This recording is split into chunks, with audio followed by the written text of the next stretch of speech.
Nos saluda Josué Castillo, abogado inmobiliario, docente aquí en IBR de los cursos de aspectos legales para agentes inmobiliarios, y en los que desarrollamos una serie de contenidos como el que vamos a exponer para ustedes el día de hoy, ¿verdad? Sabemos que el contrato de arrendamiento ha pasado por una serie de, vamos a decir, procesos de reforma legislativa en diferentes épocas, ¿no? Ha habido lo que se llama la ley del inclinato y una serie de cuestiones como esa. Nosotros encontramos la regulación para el contrato de arrendamiento en el Código Civil, ¿ya? Vamos a empezar por ver un marco legal de contratos de arrendamiento genérico, y vamos a ir llegando específicamente a aquellos aspectos que interesan a aquellas personas dedicadas al arrendamiento de inmuebles, tanto en el Código Civil como en las leyes que se fueron dando a partir del 2014, la Ley 30.201, que creó el registro de deudores judiciales morosos y la cláusula de allanamiento a futuro, que fue un gran avance respecto al hecho de que hasta antes de esta ley y de esta cláusula de allanamiento a futuro, tendrían que haber hecho juicios de desalojo muy largos y prolongados las personas que requerían de la recuperación de su inmueble. La cláusula de desalojo, de allanamiento a futuro en el desalojo, abrevia de una manera significativa los procesos judiciales. Sin embargo, no era absoluta, ni mucho menos, ni tampoco era la solución perfecta. Razón por la cual se vio una mejor solución al año siguiente, el 2015, entra en vigencia el decreto legislativo 1177, que crea formularios, ¿no? El famoso FUA, deben haber oído hablar, el FUA, el FUA o el FUAL, ahora vamos a explicar un poco sobre eso, que tampoco fueron una solución definitiva. Es así que en el 2019 se emite la ley 3933, que es la ley de competencia notarial en el desalojo, llamada también desalojo expreso, desalojo notarial, que todos abrigamos esperanzas en que sea la solución definitiva. Lamentablemente no estamos en condiciones de corroborar que así sea, por lo menos por ahora. No hay una casuística que nos permita decir que se están ejecutando estos procesos. Quizás sea por lo reciente de la norma, ¿no? Entró en vigencia en el 2019, cumplió un año el año pasado en plena pandemia, y recién acaba de cumplir 2 años hace unos días, y no hay todavía notarías en Lima que estén haciendo el proceso de desalojo, pero sí están haciendo los contratos mediante la norma, ¿no? Con escritura pública, con formulario FUA. De eso vamos a hablar ahora y más, ¿no? Bien, entonces, permítanme, vamos a compartir aquí el material. Un segundo, déjenme ver. ¿Dónde está esto? Vamos a abrir acá. Vamos dando la bienvenida a las personas que se están incorporando aquí al taller, ¿verdad?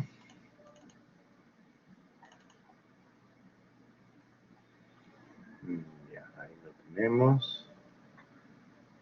Entonces, ahora sí, podríamos darle aquí compartir.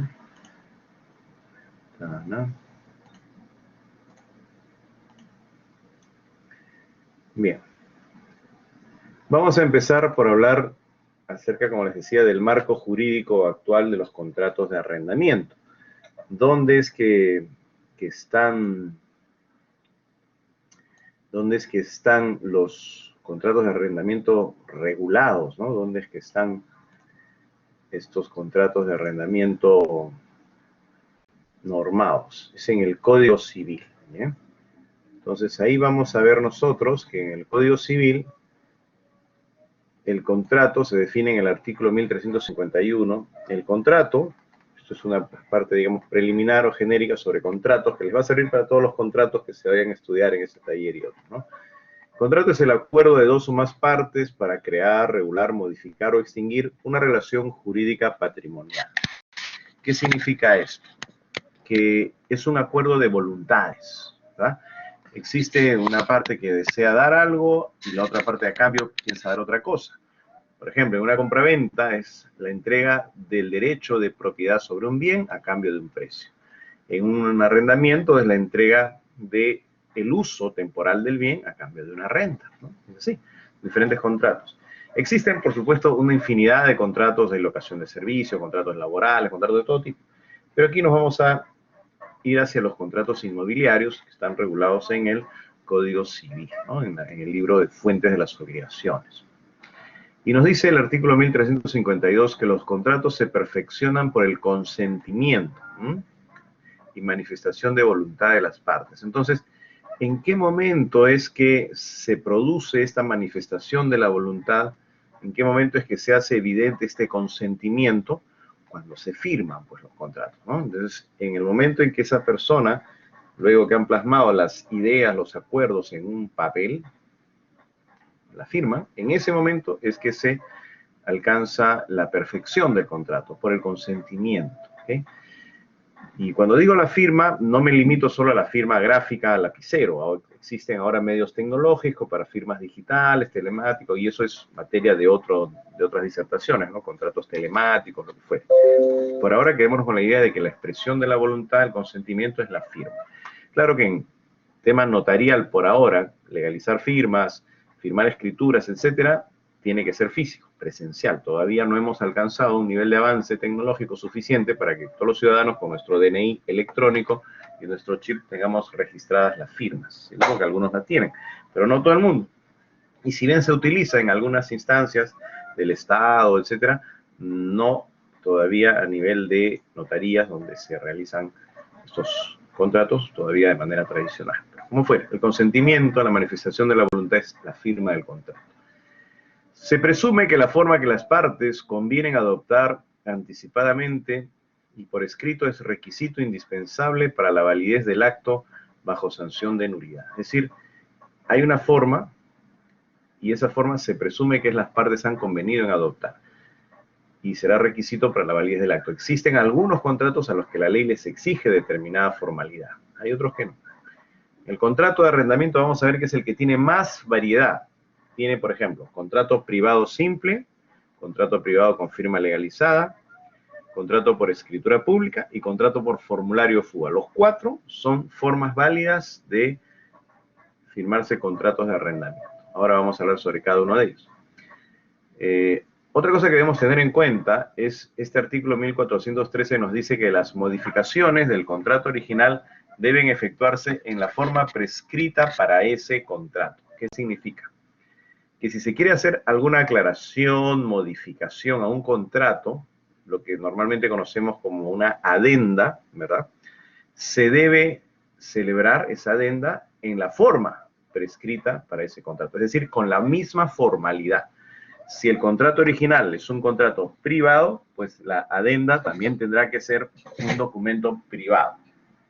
Si el contrato original es un contrato privado con firmas legalizadas, pues la adenda igualmente tendrá que ser un documento con firmas legalizadas. Si el contrato privado original ya no es privado, es una escritura pública, pues la adenda tendrá que ser otra escritura pública. Así, igual con los formularios. Cada, digamos, formato, cada formalidad que se le haya dado a un contrato debe conservarse en las sucesivas modificaciones o variaciones que sobre este se realicen en el tiempo. Como decíamos hace un momento, existen diferentes formas de contrato. El contrato privado con firmas legalizadas, la escritura pública, la minuta, el acta notarial y los formularios de inscripción registral. Aquí estamos hablando de contratos en general, no solo de arrendamiento. Entonces, cualquier documento que ambas partes, dos o más partes, ¿no?, firmen sin mayor formalidad es un contrato privado. ¿Ese contrato privado es válido? Sí, por supuesto, pero es de obligatorio cumplimiento entre las partes que lo han firmado solamente. El contrato privado con firmas legalizadas, que viene a ser el mismo contrato, pero ya cuando se va ante el notario a legalizar las firmas, digamos que asciende en su categoría jurídica a un nivel superior porque tiene fecha cierta y tiene certificación notarial sobre la identidad de las personas. No, digamos, tendría que ser mucho más diferente que el contrato privado en cuanto a la eficacia entre las personas que lo han firmado, pero sí permite el uso, por ejemplo, para el contrato de arrendamiento, permite el uso de la cláusula de allanamiento a futuro, cosa que no se puede ejecutar si el contrato es un contrato privado simple. Tenemos otra forma de contrato que es la escritura pública.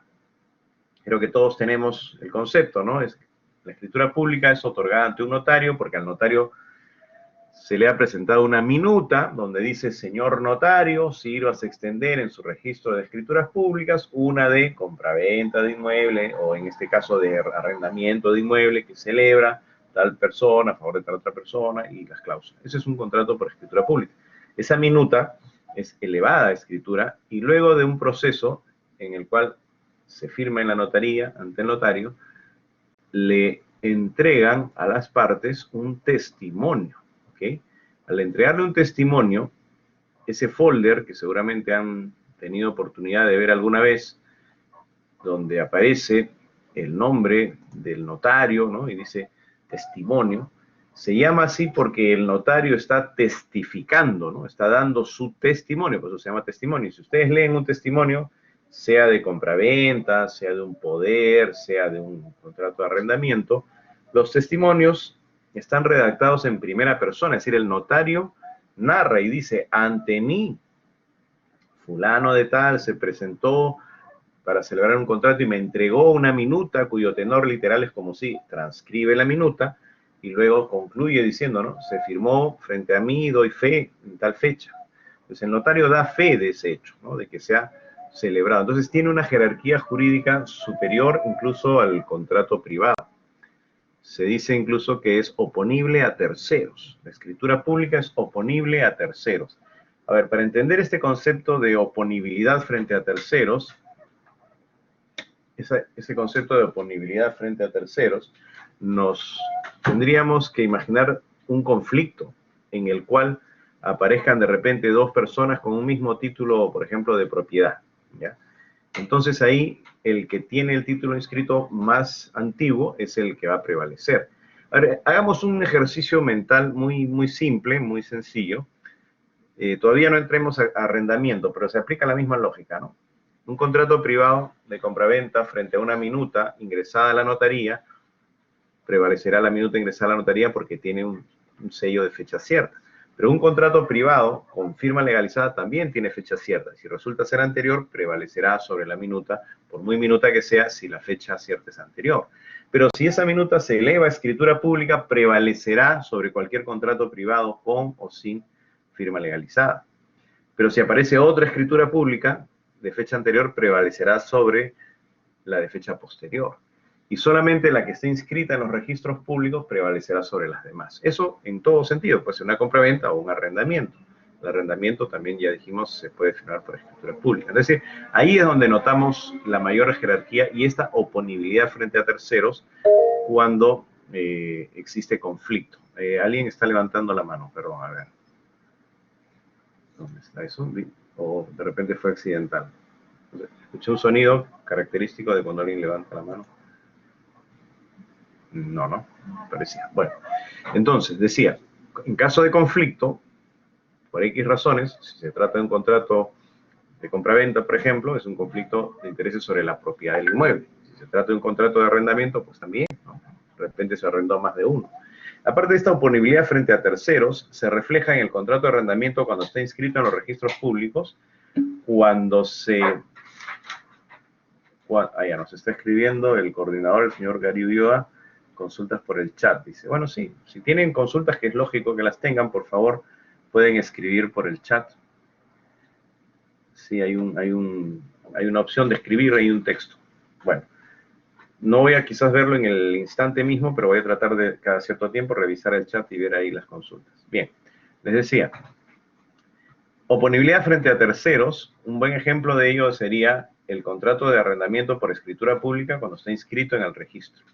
La ley establece que si se vende, miren, si se vende el inmueble local que está siendo arrendado, pero el contrato está inscrito en los registros públicos, el que compra está obligado a respetarlo, porque está ahí, pues es oponible frente a terceros, está ahí, tiene que respetarse, ¿ya?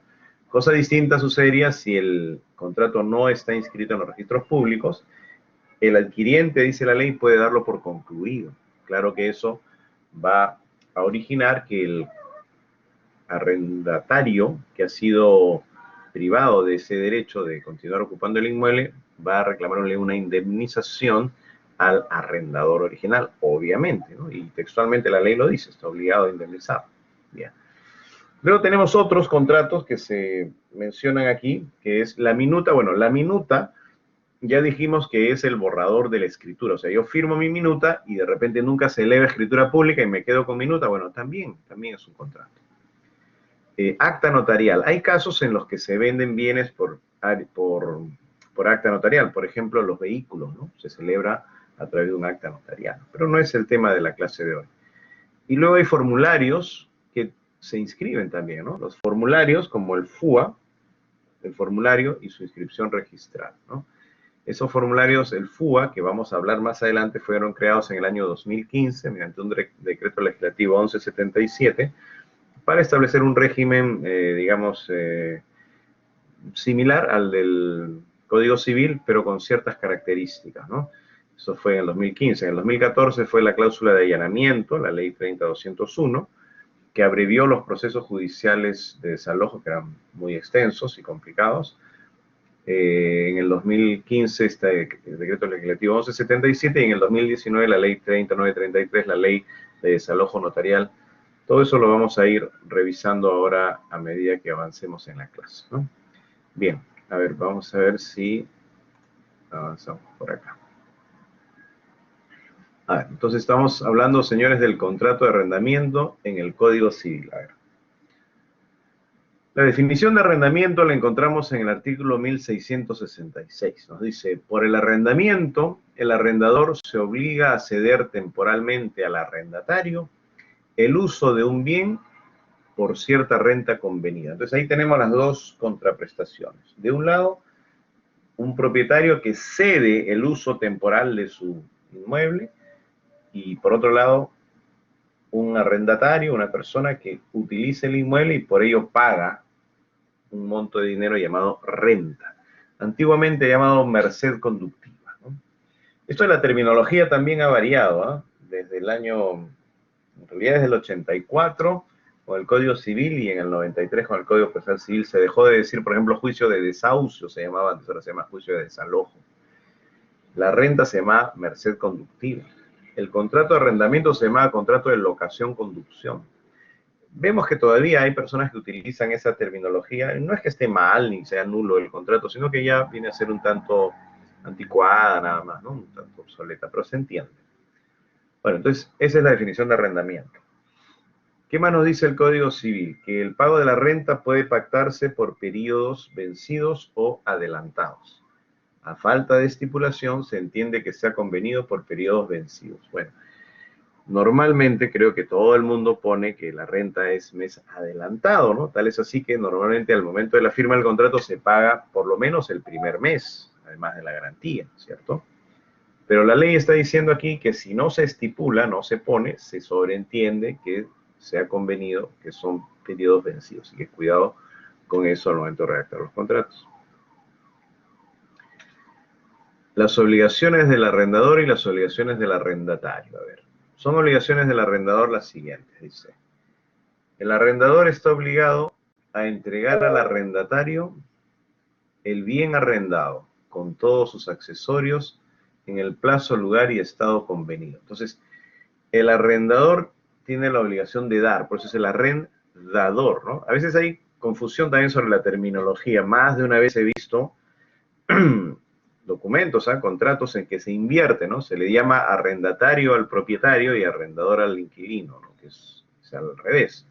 El arrendador es el que da su inmueble, ¿no?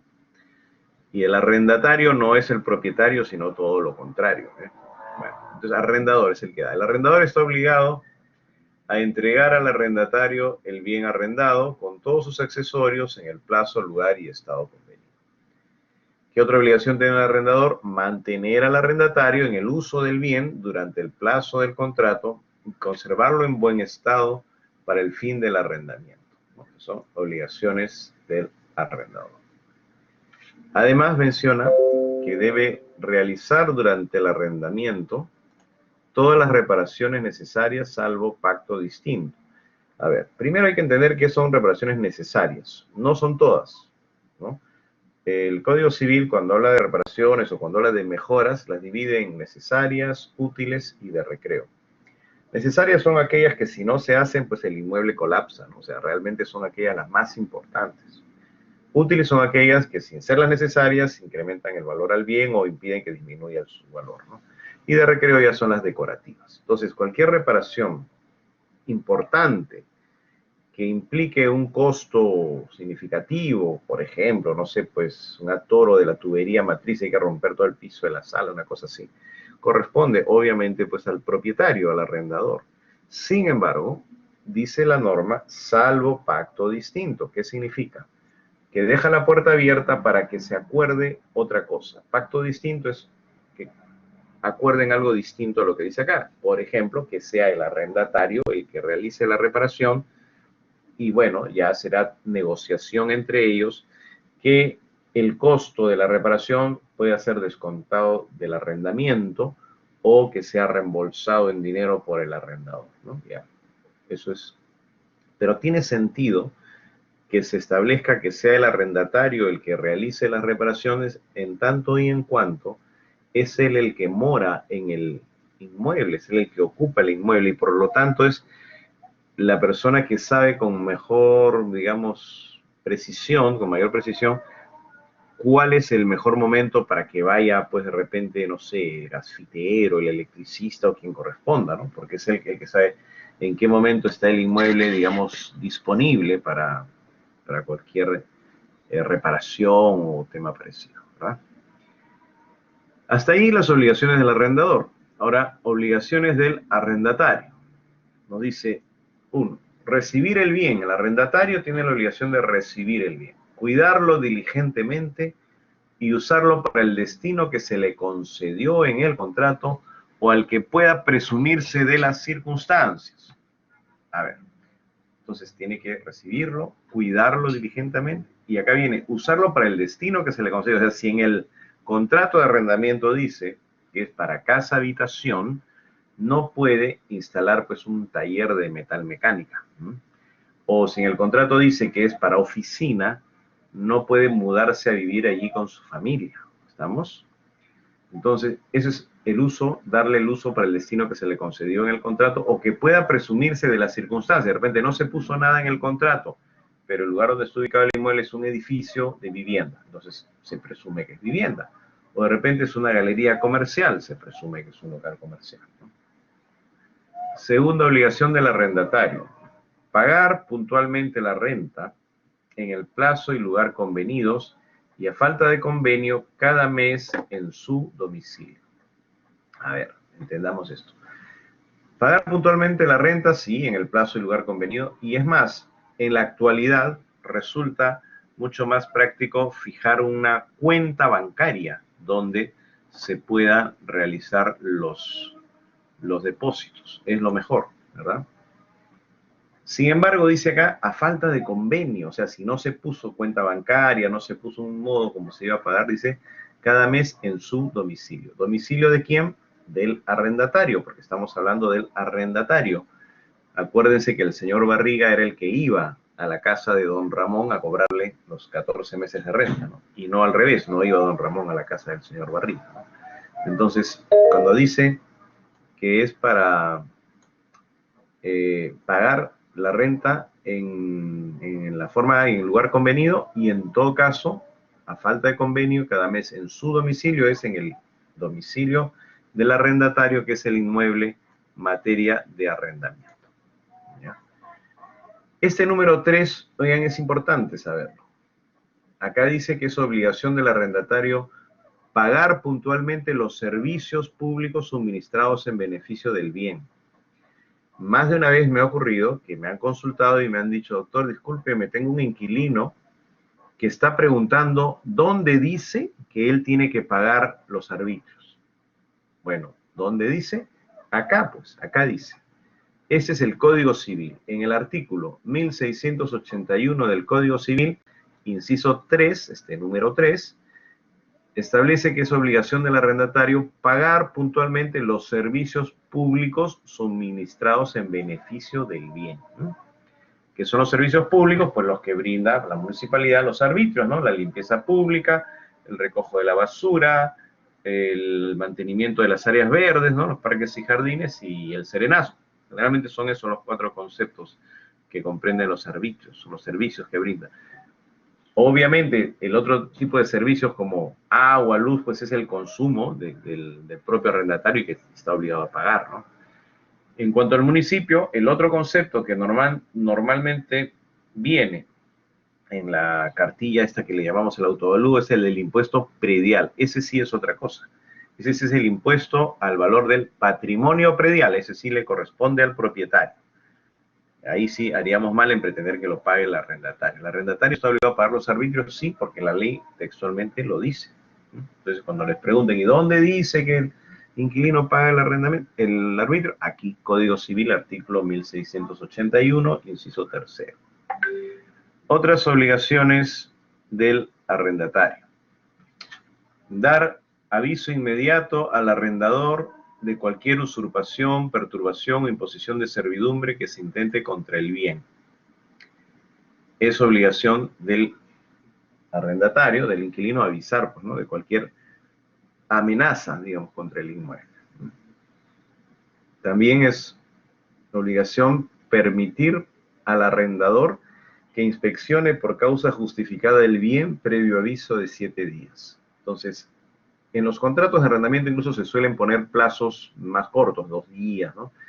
Y algún mecanismo pues, que facilite la coordinación, ¿no? Un correo electrónico, un WhatsApp, porque sí es un derecho que tiene el arrendador, es un derecho que tiene el propietario, inspeccionar, pero claro, dice la ley por causa justificada, ¿no?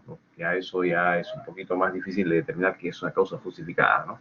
De repente algún ruido extraño, no sé. Pero sí periódicamente se puede, sin llegar pues al extremo de molestar, ¿no? al arrendatario, pero sí el propietario tendría el derecho de hacer esas inspecciones periódicas, ¿no? Pero eso se puede poner pues en el contrato, ¿no? Cuando son locales comerciales, sobre todo donde se desarrolla alguna actividad que pueda deteriorar el inmueble, ¿no? En casa habitación quizás no tanto, pero hay que tener eso en cuenta. Y tiene un fundamento legal.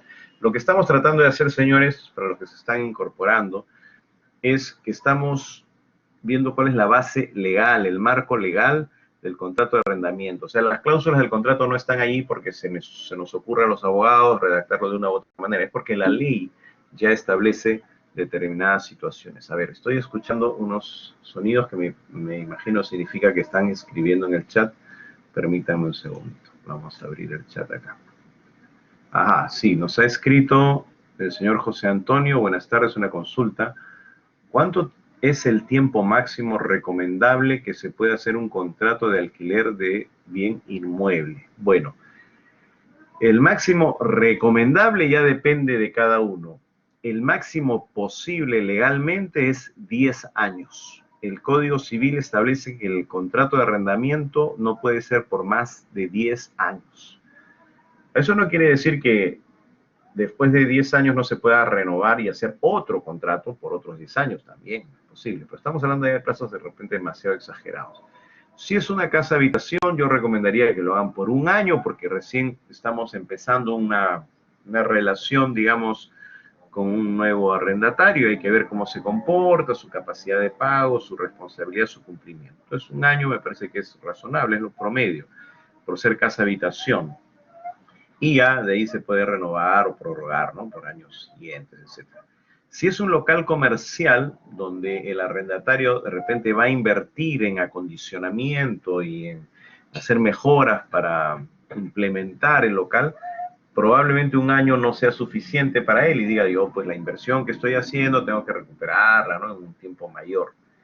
Total, si es un local comercial, ¿no? Donde va a vivir, entonces puede hacerse por un tiempo mayor, puede hacerse por 2, 3, hasta unos 5 años podría ser recomendable para un local comercial. Porque me han preguntado mi recomendación, ¿no? Pero la posibilidad legal es hasta 10 años, ¿no? Eso es lo que dice el Código Civil, hasta 10 años contrato de arrendamiento. Bien, continuando entonces con la norma, ¿no? ¿Qué otras, estamos en las obligaciones del arrendatario? ¿Qué otras obligaciones tiene el arrendatario? Efectuar las reparaciones que le corresponden conforme a la ley o al contrato. A ver, ¿a qué se refiere? Conforme a la ley es según lo que vimos antes, ¿se acuerdan acá que decía que el arrendador tenía la obligación de realizar las reparaciones necesarias? Explicamos que las necesarias son las más importantes. Entonces, conforme a la ley, al arrendatario le correspondería realizar las reparaciones menos importantes. Pero, nuevamente, nos dice conforme a la ley o al contrato. Nuevamente, deja abierta la puerta para que ahí podamos nosotros entrar a establecer algo distinto. Y se suele pactar distinto y poner en el contrato que las reparaciones, sean las mayores o las menores, las realice el arrendatario. Y que deberá, pues, rendir cuenta, digamos, de los costos de esa reparación al arrendador para que pueda ser reconocido, sea descontando del arrendamiento, sea reembolsando su valor o el acuerdo al que llegue, ¿no? Entonces, otra obligación del arrendatario es esta, ¿no? Efectuar las reparaciones que correspondan y en todo caso tendrían, pues, como les digo, la posibilidad de variar, de invertir la figura y que sea el arrendador el que asuma dicha obligación. Otra obligación es no hacer uso imprudente del bien o contrario al orden público o a las buenas costumbres. Entonces, el arrendatario no puede hacer, pues, fiestas COVID en el segundo piso cuando tiene un local cerrado sin ventanas, como desgraciadamente pasó alguna vez, ¿no? Eso es hacer un uso imprudente del bien, ¿verdad? Y que no es responsabilidad del propietario, sino del arrendatario. Como alguna vez en las noticias recuerdo que había perseguían ahí al propietario de un local donde había habido una desgracia, hay un desenlace fatal de una fiesta escondida, una discoteca, ¿no? En plena época de la pandemia, eso fue el año pasado. No, pues el propietario no tendría nada que ver ahí, porque el arrendatario es el que está obligado a no hacer uso imprudente del bien contrario al orden público, ¿no? No las buenas costumbres. 8. No introducir cambios ni modificaciones en el bien sin asentimiento del arrendador. ¿Qué quiere decir? Estas son, pues, las famosas mejoras. Que no se pueden realizar mejoras, modificaciones al inmueble, si no se cuenta, pues, con la autorización del propietario. ¿Okay? Esa es la definición, ¿no? Lo que dice aquí es, no se puede introducir cambios ni modificaciones en el bien sin asentimiento. Bueno, asentimiento es eso, ¿no? La autorización del arrendador. Para entenderlo en sentido contrario, contrario sensum, toda mejora debe ser autorizada por el propietario y lo mejor es especificar en el contrato, ¿no? Se realizará tales refacciones bajo cuenta, costo y riesgo del arrendatario sin que esté el propietario obligado a reembolsar su valor, etc. 9. No subarrendar también. Solo establece el Código Civil como obligación del arrendatario no subarrendar el bien total o parcialmente, ni ceder el contrato sin asentimiento escrito del arrendador. No quiere decir que no se pueda entonces subarrendar. Ahora vamos a explicar un poco sobre subarrendamiento. ¿Se puede subarrendar? Sí, claro, es una figura legal, pero tiene que estar autorizado. O sea, el requisito para que el subarrendamiento pueda celebrarse es que exista la autorización del propietario, ¿no? El asentimiento escrito del arrendador. ¿Qué más? La obligación de devolver el bien al arrendador al vencerse el plazo del contrato en el estado en que lo recibió, sin más deterioro que el de su uso ordinario. O sea, el arrendatario tiene que devolver el bien en el estado en que lo recibió, sin más deterioro que el del uso ordinario. ¿Qué es el uso ordinario? Pues bueno, lo que normalmente uno hace en un inmueble, ¿no? Utiliza, depende si es para vivienda o para una oficina, pero no tiene, pues, que realmente deteriorarlo, ¿no? Sino simplemente darle uso, ¿no? Simplemente es eso. Y cumplir las demás obligaciones que establezca la ley o el contrato. Esas son entonces las obligaciones del arrendatario. Entonces, ya que hemos dicho que está prohibido de alguna manera el subarrendamiento, aquí cuando dice no subarrendar el bien total o parcialmente, ¿qué es el subarrendamiento? El subarrendamiento es el arrendamiento total o parcial del bien arrendado que celebra el arrendatario, en favor de un tercero a cambio de una renta, siempre con el asentimiento escrito del arrendador. O sea, sin el asentimiento, o sea, sin el consentimiento, si se quiere, del arrendador, no hay subarrendamiento. Es una situación totalmente precaria, totalmente ilícita. El subarrendamiento, para que sea tal, para que legalmente exista, tiene que existir la autorización del propietario. Entonces dice, es el arrendamiento, puede ser total o puede ser parcial del bien. O sea, yo alquilo una casa y la empiezo a subarrendar por cuartos. O la alquilo nuevamente toda a otra persona. Entonces yo, que ya soy arrendador, perdón, que ya soy arrendatario, que ya soy inquilino, ¿ya? A mi vez tengo otro inquilino, ¿no? O sea, tengo a otro que es mi inquilino. Entonces yo doy cuenta al propietario, pero este que ocupa el inmueble me tiene que dar cuenta a mí, ¿no? Sin embargo, ¿qué dice acá? Tanto el subarrendatario como el arrendatario están obligados solidariamente ante el arrendador por las obligaciones asumidas por el arrendatario. ¿Qué quiere decir? Para el propietario no debería haber perjuicio. O sea, si al propietario no le paga, por decir, su contraparte, que es el arrendatario, él puede ir contra el subarrendatario, es decir, puede ir y embargarle sus bienes, por decir, al que ocupa el inmueble. Ese subarrendatario dirá, pero señor, yo estoy al día, acá tengo que le he pagado al señor tal, que es el inquilino de usted, y él me subarrienda a mí. No sé, señor, la ley dice que tanto el subarrendatario como el arrendatario están obligados solidariamente ante el arrendador por las obligaciones asumidas por el arrendatario. Tener en cuenta eso también. A ver, hay un mensaje que nos han escrito. Nicolás nos dice lo siguiente. José Antonio, sin el consentimiento creo que no hay forma de que exija... Ah, perdón, es que antes escribió José Antonio, disculpe, a ver.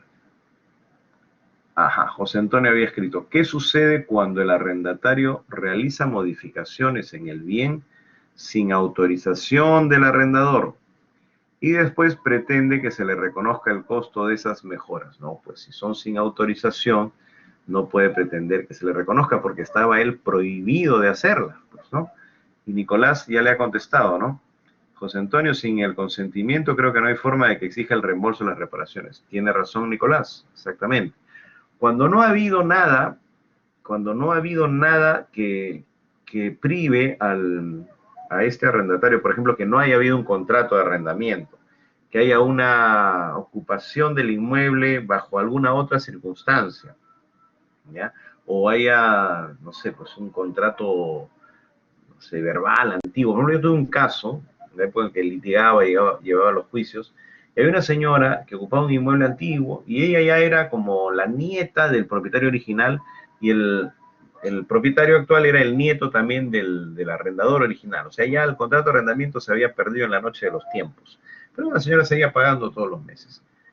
Y de pronto este señor ya quiso la propiedad, quiso recuperar el inmueble, se le pidió a la señora que desocupe, no quiso irse, hubo que mandar una carta haciéndole el requerimiento para la desocupación, y la señora dijo, no, yo he hecho mejoras aquí. Y le reconocieron las mejoras, pues, porque no había ningún impedimento para hacerlas, ¿no? ¿Por qué? Porque eran mejoras necesarias. El inmueble demostró ella que estaba pues a punto de colapsar, ¿no? Pues, realmente, si el inmueble está a punto de colapsar, sí, pues tendrá que hacerse las mejoras, ¿no? Las reparaciones necesarias. Pero aquí estamos en otro planteamiento, ¿no? Lo que nos dice José Antonio es que hace modificaciones al bien. Eso ya es otra cosa. Para hacer modificaciones al bien, estamos en el tema de las mejoras, sí tendría necesariamente que haber tenido consentimiento, de lo contrario no están autorizadas, no están permitidas y no podría reclamar un reembolso. Bien, volviendo aquí a la diapositiva, ya hablamos sobre subarrendamiento y si retrocedemos un poquito, la prohibición se extiende no solo a subarrendar, sino a ceder. No se puede ceder el contrato. ¿A qué se refiere con ceder el contrato? Entonces, ¿qué cosa es la cesión? La cesión del arrendamiento. Dice acá. La cesión del arrendamiento constituye la transmisión de los derechos y obligaciones del arrendatario en favor de un tercero que lo sustituye. Y se rige por las reglas de la cesión de posición contractual. Bueno, en otro capítulo del Código Civil se habla de la cesión de posición contractual. ¿Qué significa cesión de posición contractual? En un contrato, las partes que intervienen ocupan una posición, ¿no? Arrendador, arrendatario. En la cesión de posición contractual, uno de los dos cede su posición a un tercero. En este caso está diciendo que es el arrendatario el que le cede a otro el contrato. Es decir, ejemplo práctico. Se firma un contrato por un año y al tercer mes al arrendatario le sale, pues, no sé, trabajo en provincia. Entonces tiene que dejar la ciudad. Y tiene que decirle, pues, al propietario, señor, disculpe usted, voy a tener que mudarme, ya no voy a continuar en el inmueble. En ese momento el propietario se va a molestar y va a decir, entonces le voy a aplicar la penalidad por lucro cesante porque usted está rompiendo el contrato, usted se está yendo antes del tiempo. No, señor, un momentito, no se moleste, no me ha dejado terminar usted. Le voy a explicar, mire, yo me voy, pero estoy dejándole a mi primo, que es igualito de cumplido que yo, él le va a pagar todos los meses, él va a continuar el contrato. Es decir, si ya van 3, quedan 9 meses, ya, este señor se queda los 9 meses que faltan. Se sustituye en mi posición contractual. Esa es la cesión del arrendamiento. Y la regla principal de la cesión de posición contractual es que la otra parte lo acepte. O sea, el propietario no está obligado a aceptar. Él puede decir, no, yo a usted le he arrendado porque usted lo conozco, le hice su, ¿cómo le llaman eso? Su filtro ahí en, ya sé, lo he buscado en el registro de deudores judiciales morosos, lo he buscado en Infocore, he visto que usted está limpio, entonces a usted, pero el primo no lo conozco. No, pero investíguelo, pues a lo mejor está igual que yo. Entonces ahí está. Ahí está la cesión del arrendamiento. A ver, nos han escrito algo al chat. José Antonio nos ha dicho, ¿ese consentimiento tiene que ser notarial? Ajá. Ahí está lo que dijimos en una de las primeras diapositivas. Toda modificación, todo cambio añadido al contrato tiene que hacerse con la misma formalidad. Si el contrato de arrendamiento ha sido un contrato con firmas legalizadas, pues la adenda, porque así se llama cuando se hace una adición, un añadido al contrato, la adenda para dar ese consentimiento tendrá que ser igual notarial con firmas legalizadas. Si ha sido un contrato privado simple, puede ser por un contrato privado simple también. O sea, tiene que seguir la misma formalidad. Y si el contrato ha sido por escritura pública, pues tendrá que hacerse la adenda por escritura pública, ¿ya? Normalmente, estas autorizaciones, este consentimiento, se dan desde un primer momento en el contrato, normalmente, ¿no? Cuando ya, digamos, se toma el local en arrendamiento, ya el arrendatario le dice al propietario, señor, por si acaso voy a necesitar tumbar esta pared porque no permite ver, entrar la luz y le voy a poner a cambio una mampara de vidrio acá, bien bonito va a quedar, no se preocupe. Ok, si desde un primer momento lo dicen, eso se pone en el contrato y ya está, pues ya el contrato. Y después de, no sé, pues, Gario Yoa nos acaba de escribir, siempre tan diligente, dice, ese consentimiento tiene que ser notarial. Ah, ¿y qué significa lucro cesante y daño emergente? Miren, sobre si el consentimiento tiene que ser notarial, como les dije, depende de cómo está el contrato. Si ya desde un primer momento se previó en el contrato que iba a haber una modificación, pues ya no hay nada que modificar y ya está en el contrato. Pero si el contrato no dijo nada de que iba a haber modificaciones y después de 2 o 3 meses el propietario recibe una comunicación de parte del arrendatario diciéndole, ¿sabe qué? Necesito tumbarme un muro aquí que no me permite realizar las actividades. Entonces ahí sí tendrán que firmar una adenda, ¿no? Una especie de cláusula adicional, digamos, ¿no? Al contrato. Ese sí tendrá que ser, pues, si el contrato original fue privado con firmas legalizadas, tendrá igualmente que ser con firmas legalizadas, porque tiene que seguir la misma formalidad. Si el contrato original fue una escritura pública, la adenda tendrá que ser otra escritura pública. Pero si el contrato original fue un contrato privado simple, sin firmas legalizadas, la adenda puede ser también un documento simple, sin firmas legalizadas. Bien. Esa fue la respuesta para el amigo José Antonio. Y luego pregunta, ¿qué significa lucro cesante y daño emergente? A ver. Tanto el lucro cesante como el daño emergente son categorías de la responsabilidad civil, ¿ya? La responsabilidad civil es la que tenemos las personas cuando ocasionamos un daño a alguien y tenemos que resarcirlo, tenemos que indemnizar. Entonces, las indemnizaciones tienen que tener un origen, una causa, un motivo. Uno de los motivos es el lucro cesante y otro de los motivos es el daño emergente. Lucro cesante. A ver, analicemos la palabra. ¿Qué cosa es lucro? Ganancia, ¿no es cierto? Lucrar es ganar, ganar dinero, ¿ya? Y cesante es que cesa, pues, que te interrumpen la ganancia. Entonces, el propietario de un inmueble lo alquila para percibir una renta, para ganar dinero, para lucrar, ¿no es cierto? Y tiene una proyección de que por lo menos durante el año, si es que el contrato es por un año, durante el año va a recibir cada mes una determinada cantidad. Si el inquilino se va antes de tiempo, vamos a decir, le arruina el negocio, ¿no? O sea, le impide que siga ganando dinero. Entonces, su lucro cesa. De ahí viene lucro cesante. Entonces, la indemnización por lucro cesante, esa sería la frase completa, ¿no? O sea, no se puede decirle, no tendría sentido decir, te voy a cobrar lucro cesante. Tendría que decirse, te voy a cobrar una indemnización por lucro cesante, para que se entienda desde el punto de vista jurídico al menos, ¿no? Quizás desde el punto de vista coloquial, ya creo que todo el mundo entiende que el lucro cesante significa que hay que pagar, ¿no? Una indemnización. Pero para que tenga sustento legal, es indemnización por lucro cesante cuando el inquilino se retira antes de tiempo del inmueble. ¿Y qué significa daño emergente? Bueno, el daño emergente en realidad no se usa mucho en los contratos de arrendamiento, ¿eh? El daño emergente es el gasto que le ocasionas a alguien por algo que tú hiciste, ¿ya? Generalmente es cuando hay daños. Claro, ahí podría ser, ¿no? Si el arrendatario no solamente no le da buen uso, sino que daña la propiedad al extremo que el propietario va a tener que invertir, va a tener que meterse la mano al bolsillo y va a tener que emerger, ¿no? Emerger dinero de su patrimonio para reparar los daños, sí le va a poder hacer una demanda de indemnización a ese arrendatario diciendo que lo que dejó como garantía no solamente no bastó, quedó corto, sino que no significa nada respecto a la cantidad de dinero que ha tenido que invertir para poder volver a poner el inmueble en el estado en que se encontraba antes. Ese sería el daño emergente, el daño físico, ¿no? A la propiedad por mala, digamos, conducción del inmueble, ¿no? Entonces ahí el propietario tiene un perjuicio económico que tiene que emerger de su patrimonio dinero para pagar. Daño emergente es eso, ¿no? Y lucro cesante es lo que deja de ganar. Bien, espero que haya quedado claro. Si hay alguna otra consulta o pregunta, me la escriben ahí y vamos. ¿Y dónde están las diapositivas? También cuando me desconecté se dejó de compartir, parece. Acá estamos. Ajá.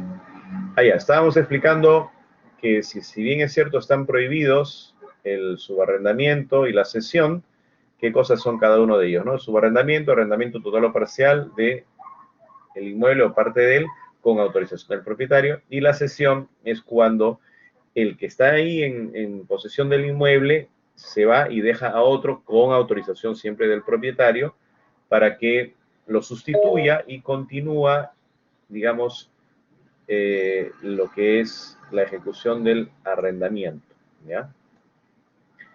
A ver, escuché un ruido, hay alguien que nos ha escrito. Nos están levantando la mano. Herminia González. ¿Desea intervenir, Herminia? ¿Tiene su micrófono activado? Herminia González nos está levantando la mano. ¿Quiere hacer un comentario? ¿La escuchamos? Bueno, yo no escucho nada, no sé. Ah, ya. El señor coordinador nos recuerda que las consultas son por el chat. La señorita Herminia, le agradeceremos que escriba entonces su consulta o su comentario en el chat y con gusto lo vamos a leer. Continuemos. A ver, ya vimos la sesión del arrendamiento. Continuamos. Causales de resolución del contrato de arrendamiento. A ver, un momento. Ha habido un comentario más en el chat. Antes de continuar, vamos a leer. Virginia nos ha escrito. Sé de un caso que un inquilino se retiró antes del término del contrato porque hacía mucha bulla una propietaria con las modificaciones que realizaba en su departamento. O sea, perdón, estaba en pleno arrendamiento, en uso del bien, y la propietaria estaba ahí mismo, ¿será eso? A ver, que hacía mucha bulla la propietaria con las modificaciones que realizaba en su departamento. En ese caso también se puede aplicar la indemnización por lucro cesante, él trabaja en casa. Bueno, a ver, si yo tomo en arrendamiento un departamento y yo voy a trabajar en casa, pues lo que necesito es tranquilidad, ¿no es cierto? Silencio. Pero resulta que la propietaria hacía modificaciones, lo que no me queda claro es si las hacía en ese mismo departamento. No creo, ¿no? Porque si ya le entregó el arrendamiento al arrendatario, significa que ya la propietaria no está ahí. A lo mejor la propietaria está en otro, exacto, me estaba imaginando eso. A lo mejor la propietaria está en el segundo piso, ¿no? Y está ahí que taladra y hace ruido, ¿no? La otra propietaria en su departamento, ya le entendimos, sí. Bueno, pues ahí habría que ver qué dice el contrato. Probablemente el contrato no se haya puesto en esa situación. Y por lo que vemos aquí en las obligaciones del arrendador está la de mantener, vamos a regresar a las obligaciones del arrendador. ¿Dónde estaba? Está obligado a entregar el plazo y mantener al arrendatario en el uso del bien y a conservarlo en buen estado. Entonces, una parte de las obligaciones del arrendador pues es mantener al arrendatario. Si el arrendatario dice, señor, yo me voy si usted sigue haciendo ruido, ¿no? Entonces, tendrían que llegar a un punto intermedio, ¿no? A lo mejor, si la propietaria no va a dejar de hacer ruido porque se dedica a hacer ruido por alguna actividad que ella realiza ahí en su departamento, pues la inquilina tiene todo el derecho a decirle que no va a poder continuar, ¿no? Tendrían que llegar posiblemente ante un centro de conciliación para llegar a un punto medio, ¿no? Porque no veo ahí una solución. El contrato no creo que haya previsto eso. Y sería injusto decirle que se le aplique la penalidad de lucro cesante si se va cuando existe una causa justificada. El Código Civil tiene un capítulo también de, ¿cómo le llaman esto? Eximentes de la responsabilidad, ¿cómo es? Inimputabilidad por incumplimiento de obligaciones por circunstancias de fuerza mayor. O sea, si es una cosa que ya no impide, que impiden, que no le permiten realizar una actividad, pues tiene el derecho a retirarse. Pero, como le digo, ahí hay matices, ¿no? No hay una cuestión blanco o negro, hay tonalidades grises que habría que ver. Posiblemente yo lo que les recomendaría en ese caso es negociar, ¿no? Llegar a un acuerdo. Y ya después nos dice Herminia, ¿cómo hacer para que el lucro cesante o el daño emergente no sea tomado de la garantía? No, pues no hay forma de impedirlo. O sea, la garantía, si bien es cierto, tiene una principal finalidad, que es la de reparar los daños o reponer el inmueble a su estado original, es la primera finalidad. También sirve para pagar deudas que se hayan dejado pendientes por servicios. Y finalmente, por rentas adeudadas o cualquier otro concepto. O sea, la garantía en realidad es bien difícil que se pueda decir que no sea tomado de la garantía. No sé a dónde quisiéramos llegar con que no sea tomado de la garantía. O sea, poder cobrarlo aparte, me imagino que es lo que está diciendo Herminia, ¿no? Que aparte de la garantía te cobro el lucro cesante porque te vas. Podría ser, ¿no? Pero si no hay forma que te paguen el lucro cesante y tienes la garantía, pues te puedes cobrar de ahí, ¿no? Herminia nos dice cobrar aparte, sí. Se puede poner, claro, se puede poner en el contrato que en caso de abandonar el inmueble antes del plazo fijado, se deberá pagar una penalidad por lucro cesante, el cual es independiente del monto de la garantía. Ahora, claro, si resulta que el inmueble se ha desocupado y está en perfecto estado y la garantía debiera devolverse, no tendría mucho sentido, ¿no? Si hay una deuda por lucro cesante, que haya que devolverle la garantía, ¿no? Me parece que no tiene mucho sentido. Yo pienso que la garantía siempre es para proteger y cubrir toda aquella obligación pendiente que haya dejado el arrendatario. ¿Ya? A ver, ¿qué más nos dice? Ay, a Virginia estaba aclarando que era en otro departamento y cobrar aparte. Bien, eso entonces sobre lo que nos han comentado. A ver, continuemos. Si en caso, les advierto, si en caso, porque ahí veo que se acaba de poner oscuro otra vez, si en caso se desconecta, tengan paciencia, en cuestión de unos segundos yo me vuelvo a conectar. Y les recomiendo también lo mismo, si tienen algún inconveniente en escuchar o en ver las imágenes, tienen la opción de salir, ¿no? Salir de la sesión, cerrar y volver a entrar por el link de ingreso y de acceso, ¿no? Eso es lo que les puedo recomendar. A ver, ya regresó. Se había puesto negra la pantalla por un rato y ahí regresó, así que supongo que estamos bien. Ahora vamos a hablar de las causales de resolución del contrato de arrendamiento. ¿En qué caso se resuelve el contrato? Resolución, pues, es poner fin, ¿no? El contrato. Eso es resolución. A ver. Primera circunstancia. Todo eso está previsto en el artículo 1697 del Código Civil, ¿ya? La primera causal de resolución del contrato de arrendamiento es si el arrendatario no ha pagado la renta del mes anterior, miren, va uno, y se vence otro mes, van dos, y además 15 días, o sea, 2 meses y medio. Con 2 meses y medio de atraso en el pago de la renta, ya se incurre en causal de resolución del contrato de arrendamiento, ¿no? Entonces, procede a enviar una carta notarial diciéndole, señor, usted ya incurrió en la causal y por lo tanto el contrato ha quedado resuelto. Otra circunstancia que permite la resolución del contrato de arrendamiento es si el arrendatario necesitó que hubiese contra él sentencia para pagar la renta y se vence con exceso de 15 días el plazo siguiente sin que haya pagado la nueva renta devengada. Bueno, esto no es muy frecuente porque si necesitó sentencia, quiere decir que hubo un juicio para que pague, y si hubo juicio para que pague, lo más probable es que haya habido un juicio para que desaloje y probablemente ya esté por irse seguramente, ¿no? O sea que no es muy frecuente esto. Otras causales de resolución del contrato. Si el arrendatario da al bien destino diferente o permite algún acto contrario al orden público. También resolución. También resolución por subarrendar o ceder el arrendamiento contra pacto expreso o sin asentimiento escrito del arrendador. Y si el arrendador o el arrendatario no cumplen cualesquiera de sus obligaciones. Conclusión del arrendamiento. ¿Cuándo termina? El arrendamiento de duración determinada concluye al vencimiento del plazo. O sea, si el contrato dice que es por un año, el último día de ese año termina y se acabó. Al vencimiento del plazo establecido por las partes sin que sea necesario aviso previo de ninguna de ellas. Esa es la conclusión. Ahora, hay una figura que se llama continuación de arrendamiento, es el artículo 1700 del Código Civil. Vencido el plazo del contrato, si el arrendatario permanece en uso del bien arrendado, no se entiende que hay renovación tácita, sino la continuación del arrendamiento bajo sus mismas estipulaciones hasta que el arrendador solicite su devolución, la cual puede pedir en cualquier momento. Esto es algo más frecuente de lo que nos imaginamos, ¿eh? Suele suceder mucho que el contrato era por un año, venció el año y al mes siguiente siguió pagando y venció otro mes y siguió pagando y el propietario ve que le siguen pagando y bueno, no encuentra el momento ni el tiempo de celebrar un nuevo contrato o de hacer una prórroga, una adenda, ¿no? Simplemente están ahí. Eso se llama continuación del arrendamiento. Y existe la posibilidad de que el arrendador le pida la devolución en cualquier momento. Entonces está de alguna manera desprotegido, si se quiere, el arrendatario, porque cuando tiene un contrato por un año, el arrendador no puede, antes de que vence el año, pedir la devolución.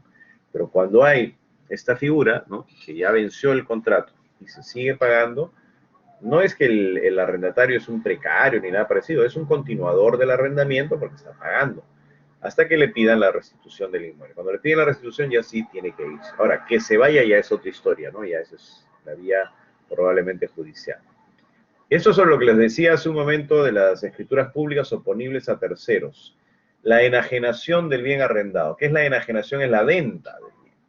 En caso de enajenación del bien arrendado se procederá del siguiente modo. Si el arrendamiento estuviese inscrito, o sea, en los registros públicos, quiere decir que se ha tenido que firmar por escritura pública, el adquiriente deberá respetar el contrato. O sea, el que compre el inmueble debe respetar ese contrato, porque está inscrito por los registros públicos, quedando sustituido desde el momento de su adquisición en todos los derechos y obligaciones del arrendador. O sea, el arrendador era uno al inicio y luego vende a otro y ese otro viene y le dice al arrendatario, por si acaso ahora yo soy el nuevo arrendador porque yo compré el inmueble, este es mi número de cuenta para que me deposite la renta. Simplemente. Y continúa, el plazo del contrato se respeta. Pero si el arrendamiento no ha sido inscrito, el adquiriente puede darlo por concluido. Fíjense qué peligroso. O sea, el adquiriente, el nuevo propietario, le manda una carta notarial al arrendatario y dice, señor, doy por concluido su contrato, porque así lo establece el Código Civil. Claro, naturalmente ese arrendatario tendrá todo el derecho de reclamar una indemnización por daños y perjuicios al propietario original, ¿no?, al arrendador original, al que le arrendó. Y para evitar estos problemas, excepcionalmente, el adquiriente está obligado a respetar el arrendamiento si asumió dicha obligación. ¿Y dónde y cómo? al momento de firmar la minuta de compraventa. Pues una cláusula deberá decir: el comprador declara conocer que el inmueble que adquiere se encuentra arrendado a favor del señor tal hasta tal fecha y que se compromete a respetar. Ahí sí, no va a haber ningún problema. Bueno, a ver, hasta ahí hemos hablado de lo que dice el Código Civil sobre el marco legal del contrato de arrendamiento. Ahora vamos a ver cuál es la diferencia entre los diferentes contratos. Ya dijimos que hay contrato privado, privado con firma legalizada, escritura pública, formulario. Cuando estamos con un contrato privado que no tiene firmas legalizadas y no tiene tampoco por consiguiente cláusula de allanamiento, y así la tuviera no se puede ejecutar porque no tiene firmas legalizadas, tenemos que hacer un proceso de desalojo según el Código Procesal Civil. Se tramitan ante el juez de paz letrado, son los que llamo yo desalojos convencionales, ¿no? El falta de pago y conclusión del plazo del contrato, y se tramita ante el juzgado especializado civil el desalojo por ocupación precaria, que ya es otra cosa, ¿no? Cuando hay un ocupante precario. Procede a decisión del demandante acumular la pretensión de pago de arriendo, o sea, en el desalojo acumular el pago, pero eso ya sería complicar demasiado el juicio, yo no lo recomiendo. Cuando el desalojo se fundamenta en dicha causal, si no opta por la acumulación, el demandante podrá hacer efectivo el cobro de los arriendos en el proceso ejecutivo de acuerdo a su naturaleza. Eso es mejor, o sea, hacer el desalojo por un lado y hacer el cobro de la deuda de arriendos en la vía ejecutiva, que es un poquito más breve, ¿no? ¿Cómo funciona? A ver. Ajá, justo ahí nos están escribiendo. Manuel nos dice, la duración del desalojo tradicional, me da miedo responder eso. ¿Cuál es el tiempo promedio del desalojo? Mi estimado, puede parecerle increíble, o tal vez si usted tiene, y alguno de los aquí presentes, alguna experiencia, sabrán pues que estos juicios duran años, 5 años, 4 años, 5 años, sí, así, 6, fácil. El desalojo tradicional, o sea, el que vamos a ver acá. ¿Por qué demoran tanto estos desalojos tradicionales? Por lo siguiente, miren, tiene que agotarse una etapa extrajudicial en la que hay que enviarle una carta notarial, una solicitud de conciliación extrajudicial, se lleva a cabo la audiencia de conciliación, puede ser que asistan, puede ser que no asistan, lo llaman una segunda fecha si no asisten. Si asisten, pueden llegar a un acuerdo. Si llegan a un acuerdo, excelente, es lo mejor que puede pasar. Porque si estamos con un contrato privado sin firma legalizada, estamos totalmente pues desprotegidos y nos estamos enfrentando a un juicio de 6 años. Entonces, que en una conciliación se acuerde darle, por decir, 6 meses de plazo de gracia, así, para que se vaya, pues no está mal, porque a los 6 meses, si firma la conciliación que se tiene que ir el 6º mes, se tiene que ir, y si no se va, se puede ejecutar el acta conciliatoria sin necesidad de hacer todo este juicio. Entonces, sí es bueno llegar a una conciliación. Pero supongamos pues que no hay conciliación o no asiste el demandado, entonces hay que ir a la etapa judicial. ¿Qué significa? Hay que contratar un abogado de esos litigantes, así, ¿no? Que hagan pues una demanda de esos litigantes, digo porque yo ya no litigo, pero alguna vez lo he hecho, ¿no? He pasado buenos años ahí estresándome con los propietarios que me decían, profesor o doctor, ¿cuándo va a acabar? ¿Cuándo va a acabar? No hay manera de saber. El Poder Judicial es la dimensión desconocida. Uno sabe cuándo comienza y nunca sabe cuándo termina, ¿no? Bueno, se presenta una demanda, ¿no? Preparada por un abogado. Para que se admita la demanda pueden pasar 3 meses fácilmente, solo para que el juez la lea y diga que está conforme, nada más, para que diga que está bien hecha y ordene que se notifique a la otra parte. Esa notificación tampoco es inmediata, tiene que pasar también por un proceso interno, que se elabore la cédula de notificación, el asistente del juez pasa al secretario, el secretario al notificador, va a la central de notificaciones y termina en el lugar donde tiene que llegar, pues en un mensajero, y no encuentra la dirección. Dice, ¿qué pasó? Le quitaron el número. Claro, pues el inquilino ya sabe que va a llegar la demanda, borra el número, pues también. Es más antigua que, ¿no? Entonces, ¿qué pasa? Regresa la demanda al juzgado diciendo no se encontró la dirección. Le notifican al demandado, otro mes pasa ahí. Para que diga el demandante, el abogado, ¿no? Le solicita a través de su abogado al juez que se habilite día y hora para notificar al demandado en el lugar de los hechos. Entonces, el juez, pero eso también, otros 3 meses para que nos digan que sí, y va a ir el abogado del demandante con el funcionario, el especialista legal, se va a llamar el secretario, el escribano, ¿no? Del juzgado, a notificar ahí en la casa. Tocará la puerta de los vecinos preguntando acá, fulano, sí, ya, bajó la puerta, ya está. Entonces, ahí ya pasó medio año o más y todavía recién va a contestar la demanda. Contesta la demanda Se busca también un abogado peor, más leguleyo y más alegador, ¿no? Que le escriba pues un cuestionamiento total a todo. Va a tener ahí, por ejemplo, que va a ofrecer, va a interponer tachas y oposiciones a los medios probatorios, excepciones, defensas previas, entonces todo para demorar, para dilatar. Entonces cada una de esas demora y son meses, ¿no? Cuestiona todo, cuestiona que los recibos, que no pagó el impuesto, que qué sé yo, todo puede cuestionar. Entonces ahí tiene meses para ganar. El siguiente paso va a ser la audiencia, pero no es que la audiencia es inmediata, la audiencia se programa, una vez que ya se haya saneado el proceso, se programa puede ser dentro de 6 meses, fácil o más. Y llega el día de la audiencia y de repente nos dicen, no, no se va a poder llevar a cabo. ¿Por qué? No han retornado los cargos de notificación. Así funciona. O hay huelga en el Poder Judicial, o al juez lo mandaron llamar de la corte porque ahí está la plena. Cualquier situación, no hay audiencia, se reprograma, muy frecuente. Ya, terminamos, supongamos que hay audiencia. Se declara el saneamiento del proceso, fijación de puntos controvertidos, actuación de medios probatorios, todo eso toma pues su tiempo, ¿no? Se suspende la audiencia para continuarla dentro de 3 meses y qué sé yo.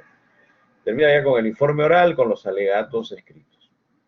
Se deja, ni siquiera se emite sentencia inmediatamente, se deja el expediente en despacho para emitir sentencia.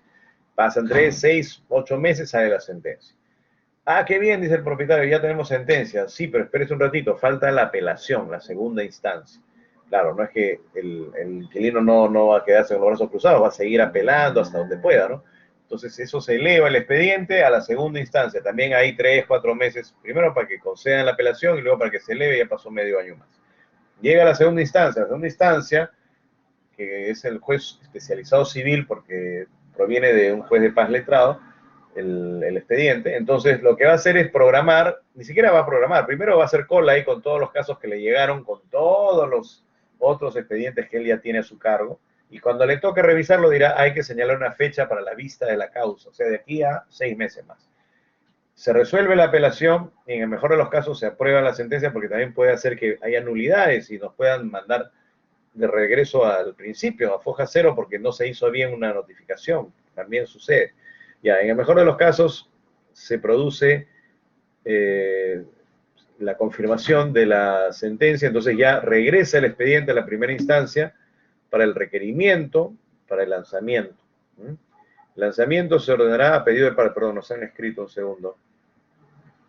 Manuel dice, ¿hasta cuántas veces se puede apelar, doctor? Porque veo varios casos que siempre apelan y nunca terminan los juicios. O sea, se apela una primera vez y el expediente se eleva a la segunda instancia. Si la segunda instancia dice, declaro nula la sentencia porque ha cometido algún error ahí el juzgado, regresa a la primera instancia para que se emita nueva sentencia. Se emite por segunda vez la sentencia, se emite una nueva sentencia y tiene derecho a apelar otra vez. Entonces, segunda apelación. Nuevamente va a ir al superior jerárquico. Si encuentra otra vez alguna nulidad, así, es la de nunca acabar. O sea, no hay un límite. Si se declara nula la sentencia, puede volver a apelar cuantas veces se declare nula la sentencia. Así de terrible es el tema, ¿no? Bueno, una vez que se ha procesado todo esto, entonces ha ido todo este proceso, el lanzamiento se ordena a pedido de parte, luego de 6 días de notificado el decreto que declara consentida la ejecutoría de la sentencia. Consentido ejecutoría de la sentencia que declara fundada la demanda, el lanzamiento se ejecuta contra todos los que ocupen el predio, aunque no hayan participado en el proceso o no aparezcan en el acto de notificación. Se entiende efectuado el lanzamiento solo cuando se hace entrega del bien al demandante o su integridad totalmente desocupado y en 2 meses siguientes vuelve a ingresar al predio, puede solicitarse un nuevo lanzamiento.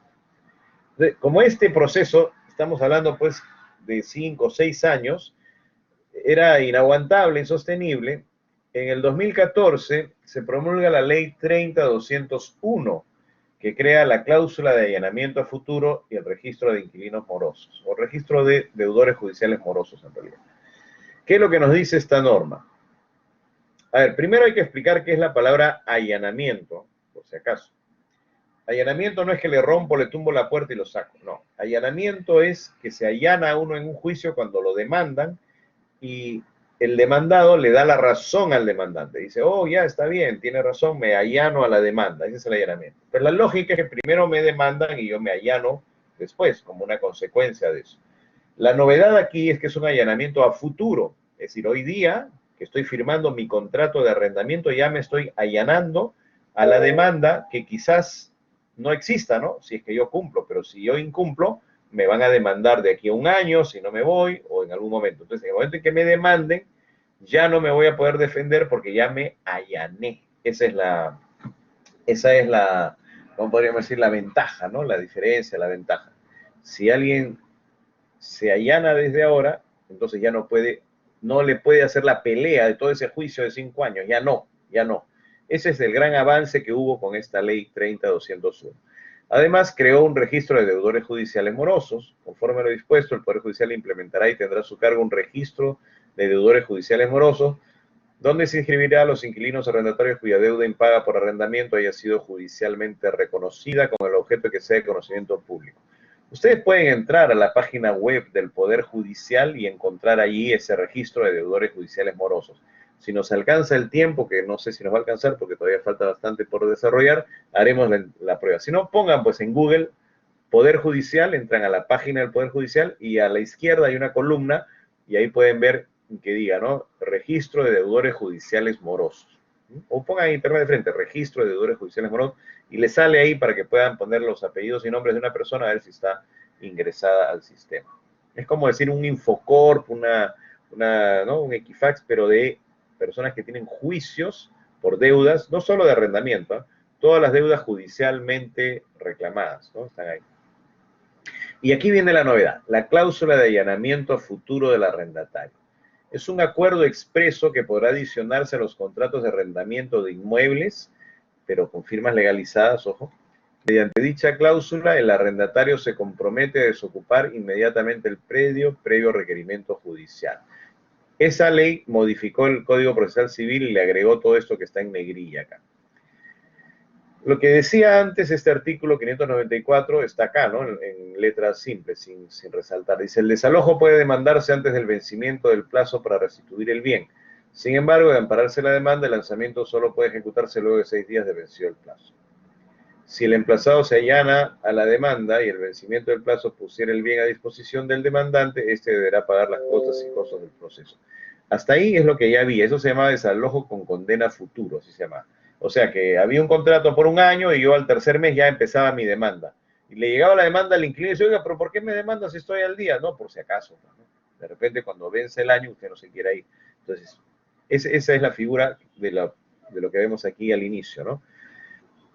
Ahora, lo que vemos acá en negrilla ya es la modificación. Dice, en los contratos de arrendamiento de inmuebles con firmas legalizadas, ahí está el requisito, con firmas legalizadas ante notario. En los contratos de arrendamiento de inmuebles con firmas legalizadas ante notario público o juez de paz en donde no haya notario que contengan una cláusula de allanamiento futuro del arrendatario para la restitución del bien por conclusión del contrato o por falta de pago, ¿no? Conforme a lo establecido en el artículo 1697 del Código Civil, el juez notifica la demanda al arrendatario para que en el plazo de 6 días acredite la vigencia del contrato de arrendamiento o la cancelación del alquiler adeudado. Al comienzo de la clase estábamos diciendo, ¿no?, que hay diferentes formas como se pueden celebrar los contratos, ¿no? Hay contratos privados, contratos con firmas legalizadas, contratos por escritura pública, ¿verdad?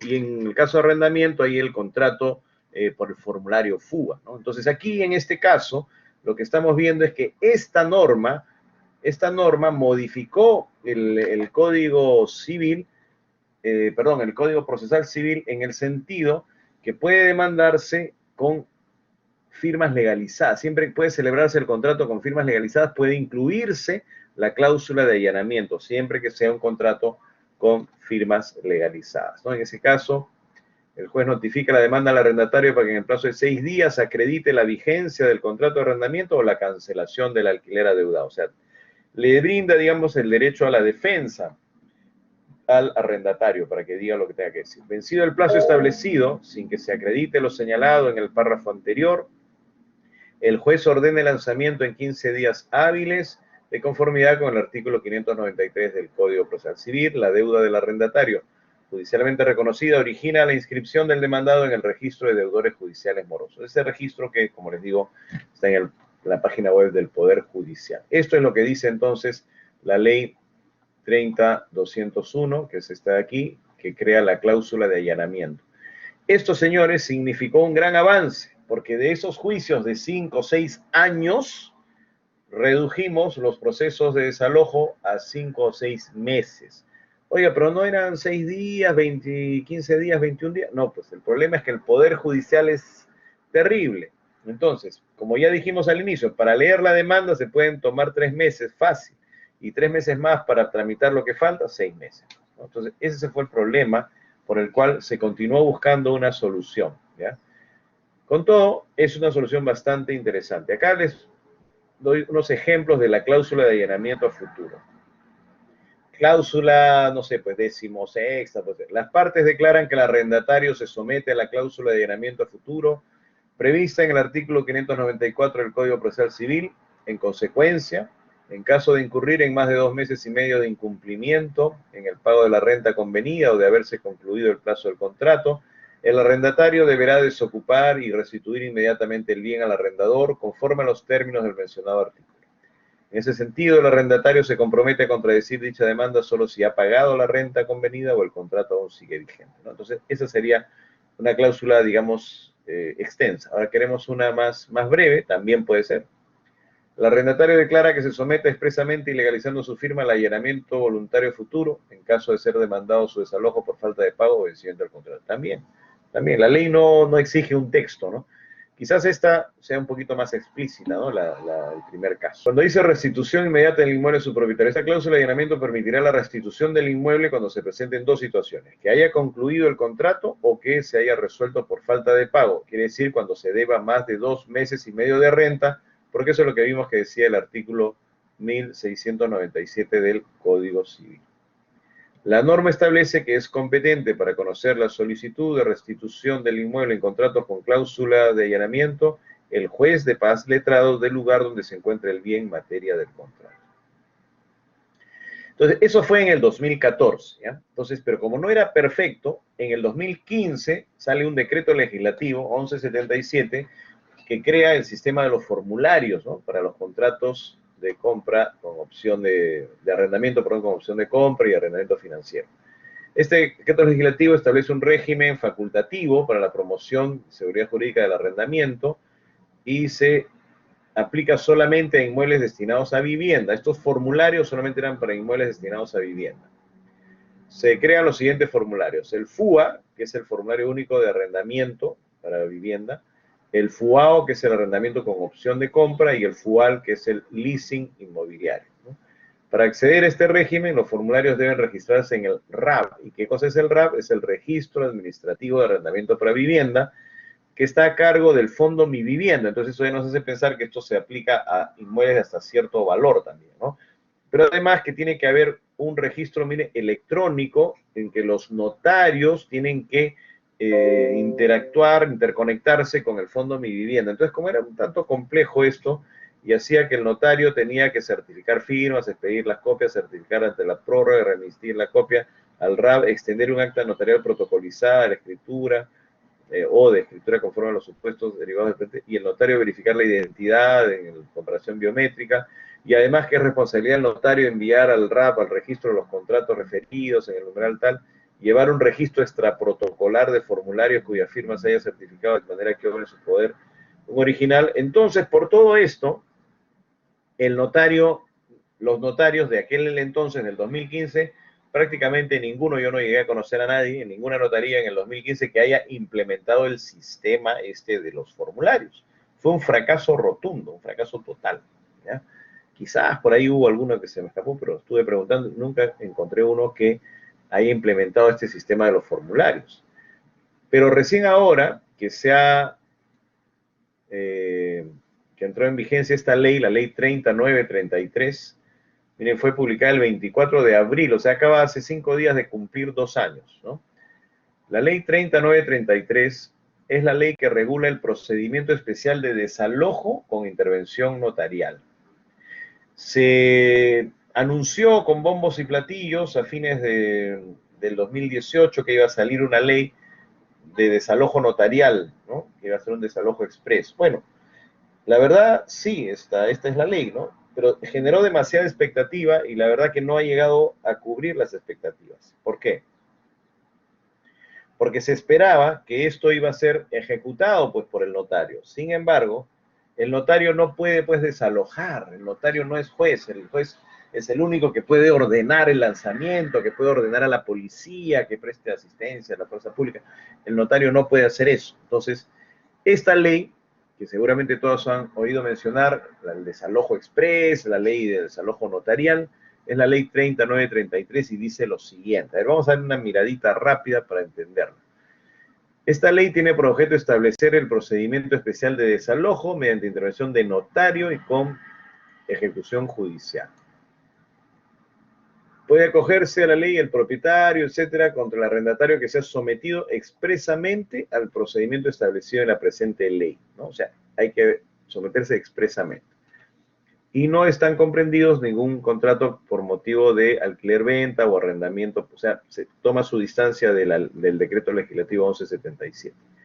Son competentes para llevar a cabo el procedimiento los notarios de la provincia en la que se ubique el bien y el juez de paz letrado del distrito, ¿no? Entonces son dos, digamos, protagonistas, el notario y el juez. ¿Qué requisitos se debe cumplir? El inmueble, materia de desalojo, debe encontrarse individualizado de manera inequívoca y en el contrato de arrendamiento debe consignarse las referencias precisas de su ubicación. O sea, no está diciendo independizado, dice individualizado, o sea, tiene que estar descrito de manera inequívoca, es decir, es un inmueble ubicado en tal lugar, que se accede por tal sitio y tal cosa, muy, muy preciso. Contrato de arrendamiento debe estar contenido en el FUA, Formulario Único de Arrendamiento, creado por el Decreto Legislativo 1177. ¿Cuál es ese? El que acabamos de ver, el del 2015, que ya les dije que fue un rotundo fracaso, que no se implementó. Bueno, ahora, a raíz de que esta ley de desalojo notarial, vamos a llamarla, le ha dado nueva vida a este FUA, ahora sí, algunas, muy pocas notarías han implementado el sistema. Pero acá dice algo más, que tiene que ser por FUA, por formulario, que es solo para vivienda, o en escritura pública. Y eso es lo que, digamos, sí, en todas las notarías uno puede hacer contratos de arrendamiento por escritura pública, ahí no hay ninguna novedad. En este caso, el contrato de arrendamiento puede estar destinado a vivienda, comercio, industria u otro. O sea, si es FUA, formulario solo para vivienda, escritura pública para local, comercial, oficina, lo que fuera. Vivienda también, ¿no? Las modificaciones o adendas deben cumplir con la misma formalidad que el contrato primigenio, lo cual es una norma genérica que ya habíamos visto. Contenido del contrato. El contrato debe contener una cláusula de allanamiento a futuro, como la que vimos antes, ¿no? La de la ley 30201 del 2014, solo que aquí hace referencia a esta ley, ¿no? Contener una cláusula de allanamiento a futuro del arrendatario para la restitución del bien inmueble por vencimiento del plazo de contrato o resolución por falta de pago. Pues ya es parecido al caso anterior, solo que acá le agregamos contener una cláusula de sometimiento expreso a lo establecido por la presente ley para que el notario constate las causales de vencimiento del plazo del contrato o la resolución por falta de pago de la renta y el juez de paz letrado ordene y ejecute el desalojo. Entonces, eso es lo que tiene que decir textualmente. La cláusula de sometimiento expreso a la presente ley contiene de manera expresa e indubitable la decisión de las partes que ante la configuración de cualquiera de las causales previstas se someten a la competencia del notario y del juez de paz para el desalojo. Entonces, hay una cláusula que hay que crear, que es una cláusula un poco extensa, como vemos aquí, tiene que decir todo eso, ¿no? Prácticamente trasladar todo lo que dice acá a una cláusula, para que sea la cláusula de sometimiento expreso. Otra novedad, es obligatorio consignar número y tipo de moneda de cuenta de abono en una empresa del sistema financiero. O sea, se acabó el señor Barriga y ya no van a ir a tocar la puerta de don Ramón. Ahora es obligatorio en esta ley que se tenga que poner una cuenta bancaria, ¿ya? Y solo se va a tomar en cuenta los abonos hechos en esa cuenta para el cálculo del pago, ¿no? La solicitud de desalojo. O sea, supongamos que ya se firmó el contrato. Lo que hemos visto hasta ahora es requisitos del contrato. Se firma el contrato y se quiere uno adecuar a esta ley, o quiere, de acuerdo a esta ley, perdón, quiere iniciar el procedimiento. Tiene que presentar una solicitud por escrito, dice acá, ¿no? Señalando el nombre del propietario y quien tenga derecho a la restitución y el nombre del arrendatario. A esa solicitud se adjunta lo siguiente: original o copia legalizada del formulario o de la escritura, o sea, de la manera como se haya hecho el contrato. O sea, el contrato de arrendamiento, sea en formulario o sea en escritura, se entrega acá. Además, el original o copia legalizada de la carta notarial que no nos había dicho antes, ¿no? La ley debió decir en el artículo anterior, se debe mandar una carta notarial, pero se entiende, ¿no? Copia de la carta notarial cruzada al arrendatario en el inmueble en materia de desalojo y a su domicilio contractual de ser el caso. Mediante ella se requiere la restitución del inmueble por vencimiento del plazo o restitución del contrato por falta, resolución del contrato por falta de pago según corresponde. O sea, es requisito mandar una carta notarial y esa carta, una copia, dentro de la solicitud. Esta solicitud solo puede ampararse en las causales establecidas en el artículo 7, que ahora las vamos a ver, pero que son falta de pago o vencimiento del plazo. Las partes pueden recurrir ante las autoridades competentes a efectos de exigir el cumplimiento de las demás obligaciones derivadas del contrato de arrendamiento, por ejemplo, la deuda, eso al Poder Judicial. En el notario solamente el desalojo. Las causales, como ya dijimos, son vencimiento del plazo del contrato o incumplimiento del pago de la renta convenida, de acuerdo a lo establecido en el contrato. Si no se ha establecido plazo alguno, se aplica el inciso 1 del artículo 1697, que ya lo conocemos, que dice que el contrato puede resolverse si el arrendatario no ha pagado la renta del mes anterior y se vence otro mes, además 15 días, o sea, 2 meses y medio. Si la renta se pacta por periodos mayores, basta el vencimiento de un solo periodo y además 15 días. Si se conviene por periodos menores, van a ser 3 periodos.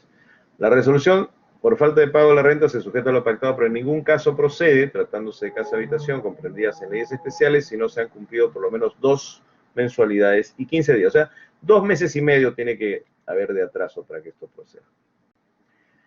A efecto de constatar el incumplimiento del pago de la renta, el notario solo considera la constancia de transferencia o depósito en la cuenta, esa cuenta que ahora es obligatorio poner, hasta antes de la recepción de la carta notarial. O sea, no solamente tienen que ser depósitos en la cuenta, sino que tienen que haber sido hechos antes de la carta notarial. Si son posteriores, el notario ya no los va a tomar en cuenta para ver si hay atraso. Que si deposita, mejor, ¿no? Para que no haya deuda, pero igual no impide ya el desalojo. Procedimiento ante notario para la constatación de las causales. El notario recibe la solicitud de desalojo, constata el cumplimiento de los requisitos, notifica al arrendatario. O sea, eso que hacía el juez en la cláusula de allanamiento, ahora lo hace el notario. El notario es el que notifica al arrendatario en el inmueble en materia de desalojo y en su domicilio contractual, para que en el plazo de 5 días hábiles de recibida la comunicación acredite no estar en curso en alguna de las causales señaladas, ¿no? El arrendatario solo puede formular oposición sustentada en la renovación, o sea, si el contrato ha sido renovado, prorrogado, o si ha pagado todo, o si la constancia de transferencia, si se estaba al día y el propietario, bueno, se equivocó, pues no sé, ¿no? O si se ha incumplido con las formalidades establecidas en la presente ley. Sin cualquier otra oposición va a ser rechazada. El notario, con la respuesta del arrendatario presentada dentro del plazo señalado en el numeral 8.2, constata si se configura alguna de las causas. O sea, el notario constata. El notario pues no va a desalojar, él solo constata. A ver, un segundito, antes de continuar, me percato que hay un mensaje. A ver, vamos a ver. Bueno, sí, hace un rato ya. Herminia nos había escrito. ¿Tienen que ser necesariamente los 2 meses y 15 días? Sí, ese es el plazo para resolución de contrato por falta de pago. Ya, continuamos.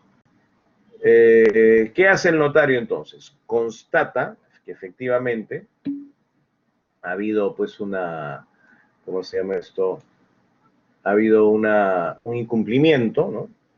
Y extiende el acta no contenciosa, dice, dejando constancia fehaciente, el notario pues da fe, ¿no? E indubitable del vencimiento del contrato o la resolución del mismo por falta de pago, con la declaración de procedencia del desalojo, lo cual protocoliza en el registro notarial de asuntos no contenciosos. O sea, el notario declara, da fe y emite un acta.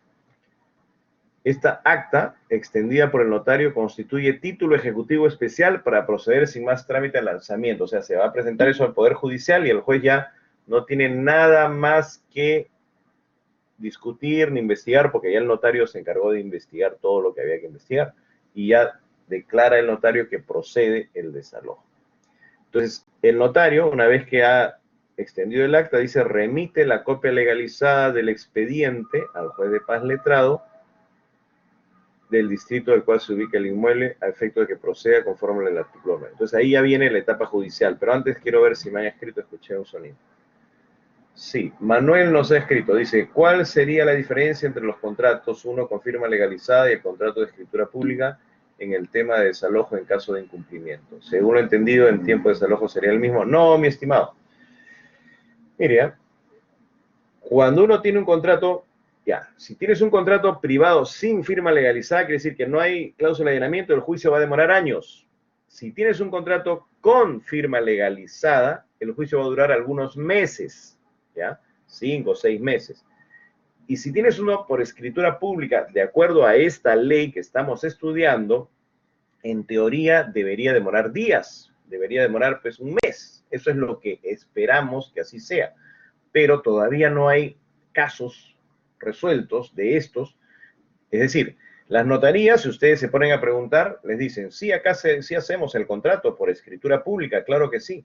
Por formulario no, o sí, algunas notarías tienen el formulario, ¿no? Muy pocas. Pero si usted le pregunta a esa notaría que les dice, sí, yo tengo la escritura, yo tengo el formulario, y ustedes hacen el proceso de desalojo notarial de la ley, no, eso todavía no se ha implementado. Luego Herminia me dice, entonces, ¿es nuestra obligación como agentes recomendar el contrato con escritura pública? En realidad no. Su obligación como agentes es mostrarle al propietario todas las posibilidades que hay. Bueno, las dos más recomendadas. La cláusula de allanamiento y la firma legalizada, cuyo costo es mínimo, 50, 60, 80 soles. Y el contrato por escritura pública, cuyo costo puede ser 1000 soles o más, ¿no? Si se trata de un contrato de largo plazo, ¿no? Por 5 o 10 años, un local comercial donde va a haber inversión, sí, obviamente sería mucho más recomendable por escritura pública. Pues. Justifica, ¿no? La inversión. Pero respecto a la aplicación de esta ley, todavía no hay experiencia que nos permita decir, sí, eso funciona. Todavía no. Esperemos que dentro de 5 o 10 años que venzan esos contratos, ya esto esté funcionando. Ya, sigamos. El trámite de desalojo notarial finaliza si no se configura alguna de las causales previstas en el artículo 7.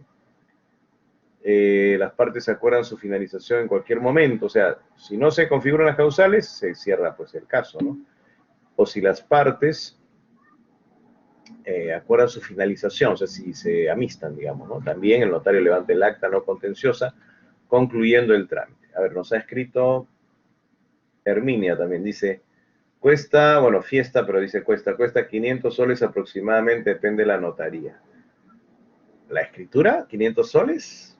Me parece un poco barato, ¿eh? Pero bueno, está bien, ¿no? Depende de dónde, en qué distrito o en qué ciudad, no sé dónde está usted, ¿no? Porque yo alguna vez preguntaba y me dijeron entre 800 y 1000 soles, ¿no? La escritura. Y el formulario fue así 300, 400 soles. Depende de la notaría, eso sí. Las notarías, pues ustedes saben, tienen sus tarifas. Cada notario según su ubicación, los servicios que te brinda, no sé, pues, si tiene o no tiene aire acondicionado, en fin. Ya. Vamos ahora al trámite judicial del lanzamiento. Culminada la etapa notarial, o sea, ya terminamos con la notaría, el notario extendió el acta.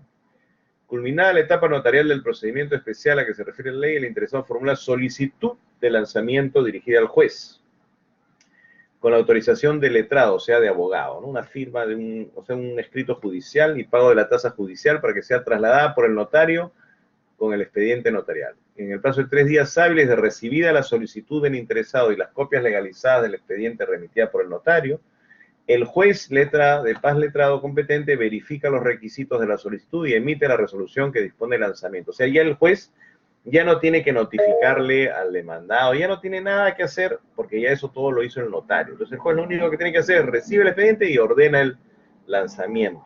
Qué bueno, ojalá que así sea, ojalá que así sea.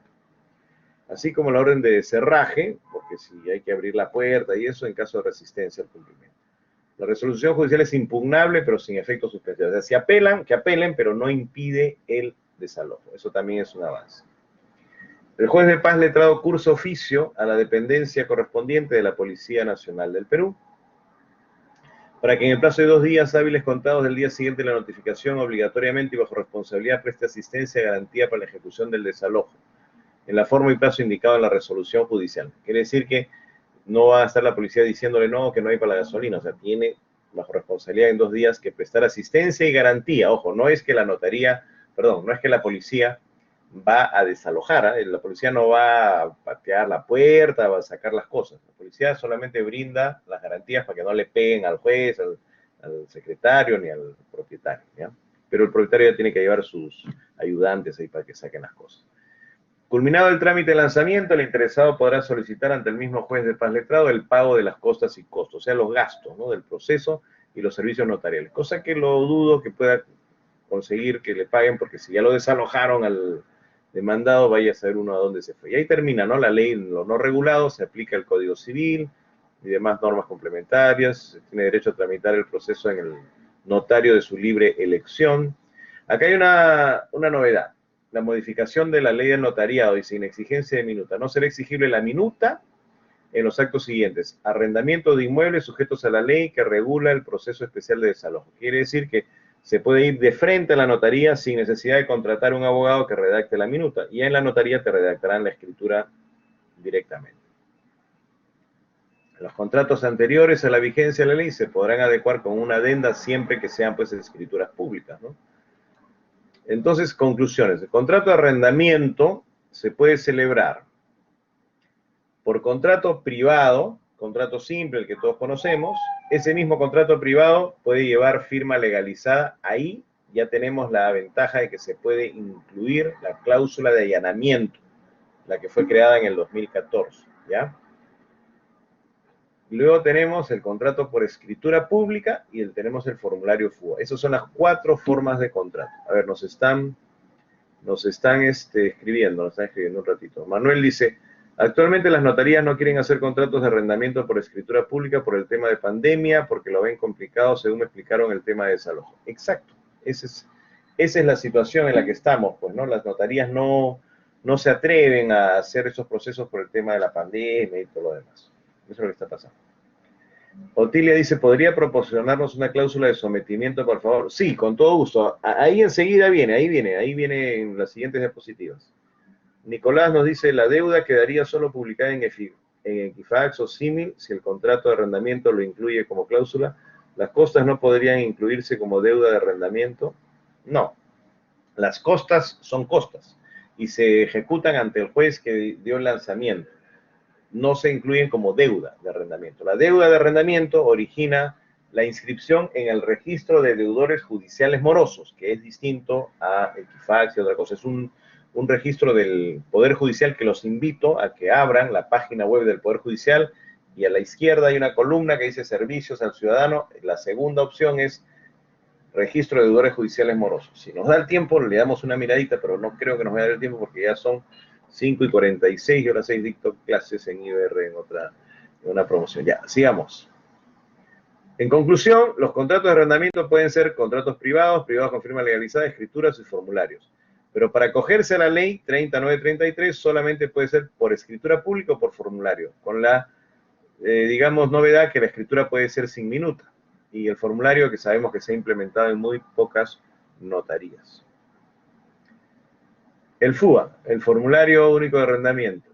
Esto está, bueno, en el Decreto Legislativo 1177, los formularios son aprobados por el presente reglamento. Eso también lo encuentran en internet, ¿eh? Pongan Formulario FUA, Decreto Legislativo 1177, ahí está, ¿no? Ahí está el reglamento, el registro administrativo de previvienda, las obligaciones de los notarios, ¿dónde está? Espérese, la cláusula de sometimiento. Acá está, eso es lo que me estaba pidiendo.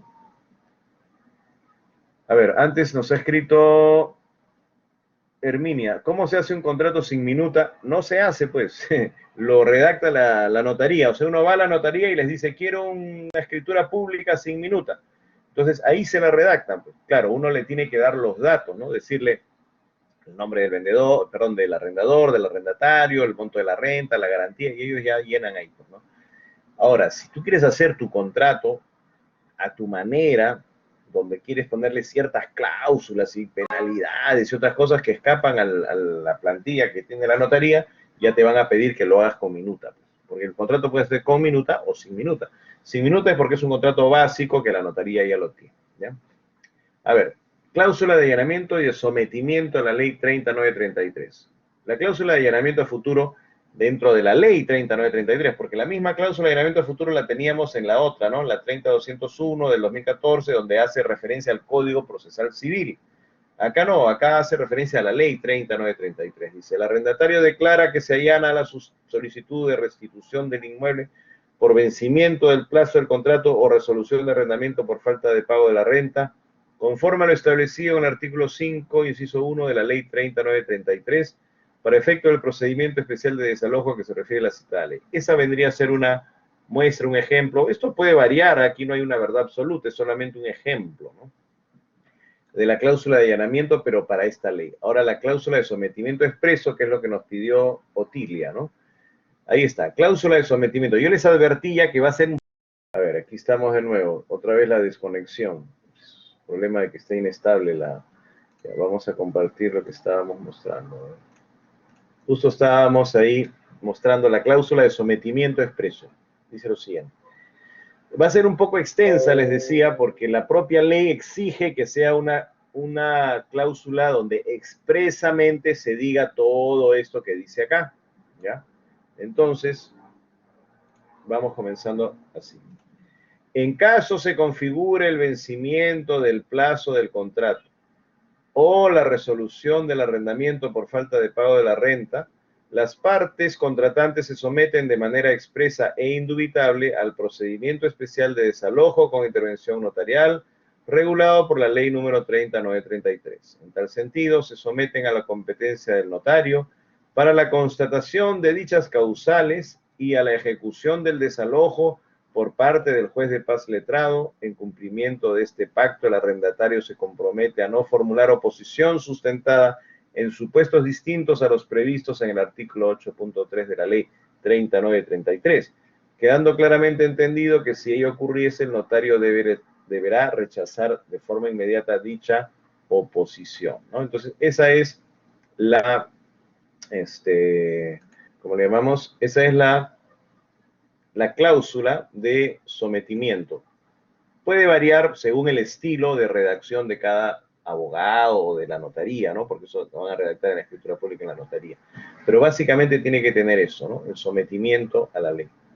Ahora, se hablaba de que podía haber una adenda de adecuación para contratos vigentes, ¿no? Las modificaciones o adendas deben cumplir la misma formalidad. Entonces, diríamos lo siguiente, los contratos que se celebraron también se pueden adecuar por adenda. Un ejemplo de adenda podría ser el siguiente, ¿no? Señor notario, sirva a celebrar escritura pública una adenda al contrato de arrendamiento celebrado por fulanito y fulanita en los términos siguientes. Primera, por escritura pública de fecha tanto, las partes celebraron un contrato de arrendamiento que se encuentra inscrito en los asientos número tal y la partida tal del registro de predios. Esto porque se supone que ya está inscrito. Ojo, la ley no dice en ninguna parte que tenga que estar inscrito el contrato, ¿eh? Basta con que sea por escritura pública. Pero yo me estoy poniendo en el caso de los antiguos contratos celebrados ya por escritura, esos sí están inscritos, pues porque según el Código Civil se protege así el arrendatario, porque en caso de enajenación del inmueble arrendado, se respetará el arrendamiento si ha estado inscrito, ¿no? Entonces, esos contratos que han sido celebrados por escritura pública están todos inscritos, entonces por eso estoy poniendo aquí la referencia. Segunda, por la presente adenda, ambas partes declaran expresamente que se someten al procedimiento especial de desalojo con intervención notarial regulado en la ley 30.933, para que el notario constate las causales de vencimiento del plazo de contrato, resolución del arrendamiento por falta de pago de renta y el juez de paz letrado ordene y ejecute el desalojo. O sea, aquí se está adecuando mediante estas cláusulas una escritura que ya existe a esta ley. Tercera, ambas partes declaran su conformidad con las demás cláusulas del contrato y las ratifican en toda su extensión. Agregue usted, señor notario, la introducción y conclusión de ley, curse parte para su inscripción. Conclusiones finales. La nueva ley 30.933 abrevia el procedimiento para el desalojo, pero solo será aplicable a nuevos contratos por formulario o escritura pública o contratos anteriores por escritura con adenda de adecuación a la nueva ley. Los contratos privados con o sin firmas legalizadas, esos de la cláusula de allanamiento y cualquier otro, no podrán adecuarse por adenda, por no tener el contrato primigenio alguna de las dos formalidades requeridas, que sea por FUA o por escritura pública. En esos casos, la recomendación será celebrar un nuevo contrato por escritura pública con o sin minuta. Si se quiere uno acoger a esta ley, claro, ¿no? Bien, hasta ahí la disertación, la clase, nos quedan 5 minutitos para alguna pregunta, por favor. Ahora es cuando. A ver. Ahí veo que Otilia está levantando la mano, pero ya nos han indicado que las consultas tienen que ser por escrito. A ver, si puede Otilia usar su micrófono, hágalo, pues nos quedan 5 minutos. ¿Alguna pregunta, por favor? ¿Alguna duda? ¿Está todo claro? La verdad que es un esfuerzo bastante grande tratar de en 2 horas dar un curso que normalmente se dicta pues en 2 fechas de 4 horas cada una, ¿no? En 8. Pero hemos hecho lo posible por dar las pautas principales, ¿no? Del marco legal del contrato de arrendamiento. Nicolás nos dice la mayoría muy claro, qué bueno, gracias, soy de Chile. Mucho gusto, mi estimado, y bienvenido, pues acá seguramente usted está invirtiendo aquí en algunas propiedades para arrendamiento, y es bueno conocer las normas en cada país. Y espero que le haya quedado claro, y gracias pues por decirme que ha sido claro. Es difícil a veces entender muchas leyes, están escritas de una manera como para abogado, entonces lo que como docente del curso tengo digamos, mi mayor ilusión es hacer que se entienda la ley, eso es lo que busco. Ahí Taina nos dice, gracias profesor. También doy algunas, tengo algunos videitos ahí si me siguen por Facebook, Josué Castillo, abogado inmobiliario, ahí me van a encontrar, hay algunos videitos de IBR y de otras instituciones donde digo, para conceptos, términos, temas, en general, ¿no? Del mundo inmobiliario. Justo estoy por subir unos videos sobre arrendamiento, ¿verdad? Me han hecho acordar, los grabé ya hace un mes y no los he subido todavía. Bien, entonces, si no hay mayores preguntas, a ver, nuestro podría mandar, dice, un link de concepto de rubro inmobiliario. No le entiendo la pregunta, ¿a qué se refiere con un link de concepto de rubro inmobiliario? Otilia dice, ¿cuánto cobra un abogado por un contrato de arrendamiento? Depende, es un contrato sencillo, simple, puede ser 200 o 300 soles, y es una cosa un poco más complicada, una minuta, ya un poquito más, ¿no? Manuel dice, uno de los requisitos para hacer efectiva la cláusula de allanamiento es pagar. ¿Pagar? Se referirá a pagar sus impuestos, tal vez. O sea, para hacer efectiva la cláusula significa para hacer el juicio, es porque no te paga, pues, el inquilino, ¿no? Entonces tú, propietario, haces el juicio y, claro, pagarás al abogado, pagarás al Poder Judicial, tendrás que demostrar que estás pagando tus impuestos, ¿sí? David dice, gracias, Josué, por tus esfuerzos. Se ha notado, ¿no?, que hice mi esfuerzo. Henry dice, doctor, ¿cuándo dictan el curso sobre el tema? Bueno, se dicta dentro del módulo dentro del curso de especialización para agentes inmobiliarios, ¿no? Ahí se dicta ya con mayor extensión, ¿no? Gaby nos dice, buenas tardes, en un alquiler nos indicó que la garantía cubre pago de servicios y la otra parte para devolver a su estado original el departamento. ¿Esto qué incluye? ¿Qué gastos? ¿Pintura completa, mano de obra, gastos de gasitería, entre otros? Sí, claro. El problema es cómo definirlo, cómo demostrarlo, ¿no? Tendrías que tener un presupuesto de un albañil, de un maestro, pero también el propietario te puede sacar otro o el inquilino va a sacar otro, entonces hay que ponerse de acuerdo. En principio la garantía es para mantener, digamos, para garantizar, ¿no? La garantía es para garantizar que el inmueble se encuentre en buen estado, ¿no? Esa es la primera opción. Luego, que no haya deudas por servicios. Luego, que no haya deudas por renta cuando ya se desocupó el inmueble, porque no es la gracia decir, nunca me voy a atrasar 2 meses porque tengo 2 meses de garantía. No, señor. La garantía no son meses de renta, es un monto de dinero que respalda el estado del inmueble, las deudas por servicios, finalmente las rentas y, ¿por qué no?, las penalidades también, ¿no? Herminia nos dice, muchas gracias. Gracias, Manuel, uno de los requisitos para hacer efectivos los impuestos correspondientes. Sí, claro, todo el mundo tiene que pagar sus impuestos. Si no están pagando sus impuestos, va a ser bien difícil que tengan éxito a la hora de hacer un juicio, un desalojo, porque el arrendatario les va a sacar y se los va a enrostrar y le va a decir, el señor no está pagando el impuesto, ya vienen los problemas, ¿no? Incluso en esta desalojo con competencia notarial, mayor razón, por eso pide que sea todo a través de una cuenta, todo hay que estar bancarizado, ¿no? Ya, muchas gracias, unos requisitos. Fidel dice, de esta manera puede dictar el curso de agente inmobiliario. Sí, por vía así se refiere a esto, sí, se dicta el curso, averígüenlo, IBR dicta el curso. Taina dice, este taller, profesor, lo puede mandar por correo. Yo no tengo esas herramientas, de repente IBR, pónganse de acuerdo ahí con la coordinación. Rocío dice, gracias, excelente el resumen, he resuelto varias dudas, comenzaré a seguirle por Facebook. Gracias, denme like. Josué Castillo, abogado inmobiliario, no se olviden de dar like. Ya. Supongo que sirve para algo, todo el mundo dice, denme like, denme like. Algún día me llegará un cheque así diciendo, tiene tantos likes, no sé. Manuel dice, es decir, pagar el impuesto a la renta. Sí, claro, a eso me refería. Deben pagar, recomienden a sus clientes, paguen su impuesto. Si son propietarios, paguen su impuesto. Susana dice, excelente, todo lo aprendido hoy. Gracias, gracias, usted es muy generosa. Juanita dice, doctor, por favor, ¿podrá pasar su número? Uy, uy, uy, para consultas, ahí, con permiso, 999-678407. Ahí, no sé, ojalá que no se molesten en IBR que estoy dando mi teléfono, pero me han pedido, pues yo tengo que observar todas las consultas. Ya está, ahí está mi número. Después María dice, gracias, Pilar, el pago del impuesto a la renta se entrega al inquilino, el original lo copia.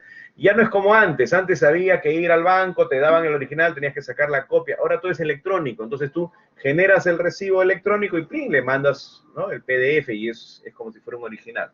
Pero sí, le tienes que hacer llegar al inquilino que has pagado el impuesto porque él lo necesita para descontarlo de sus impuestos como gasto. ¿Qué más? Que será la consulta remunerada. Bueno, ya no me arroche, pero ya. Después dice, Julio dice, la manera más segura para un alquiler de vivienda es hacerlo por el formulario FUA. Sí, porque no es tan costoso como la escritura pública. Y sí, yo creo que podría ser mejor. Es una buena opción, el formulario FUA, que lo encuentran en internet. Ya no hubo tiempo para mostrarlo ahora. Pongan en Google formulario FUA, decreto legislativo 1177, y ahí les va a salir como borrador, les sale con una letrota que dice borrador, porque el original es digital, lo hacen en la notaría, lo digitan, se imprime, se legaliza la firma, pero ese sirve como plantilla, como borrador. Listo, ya.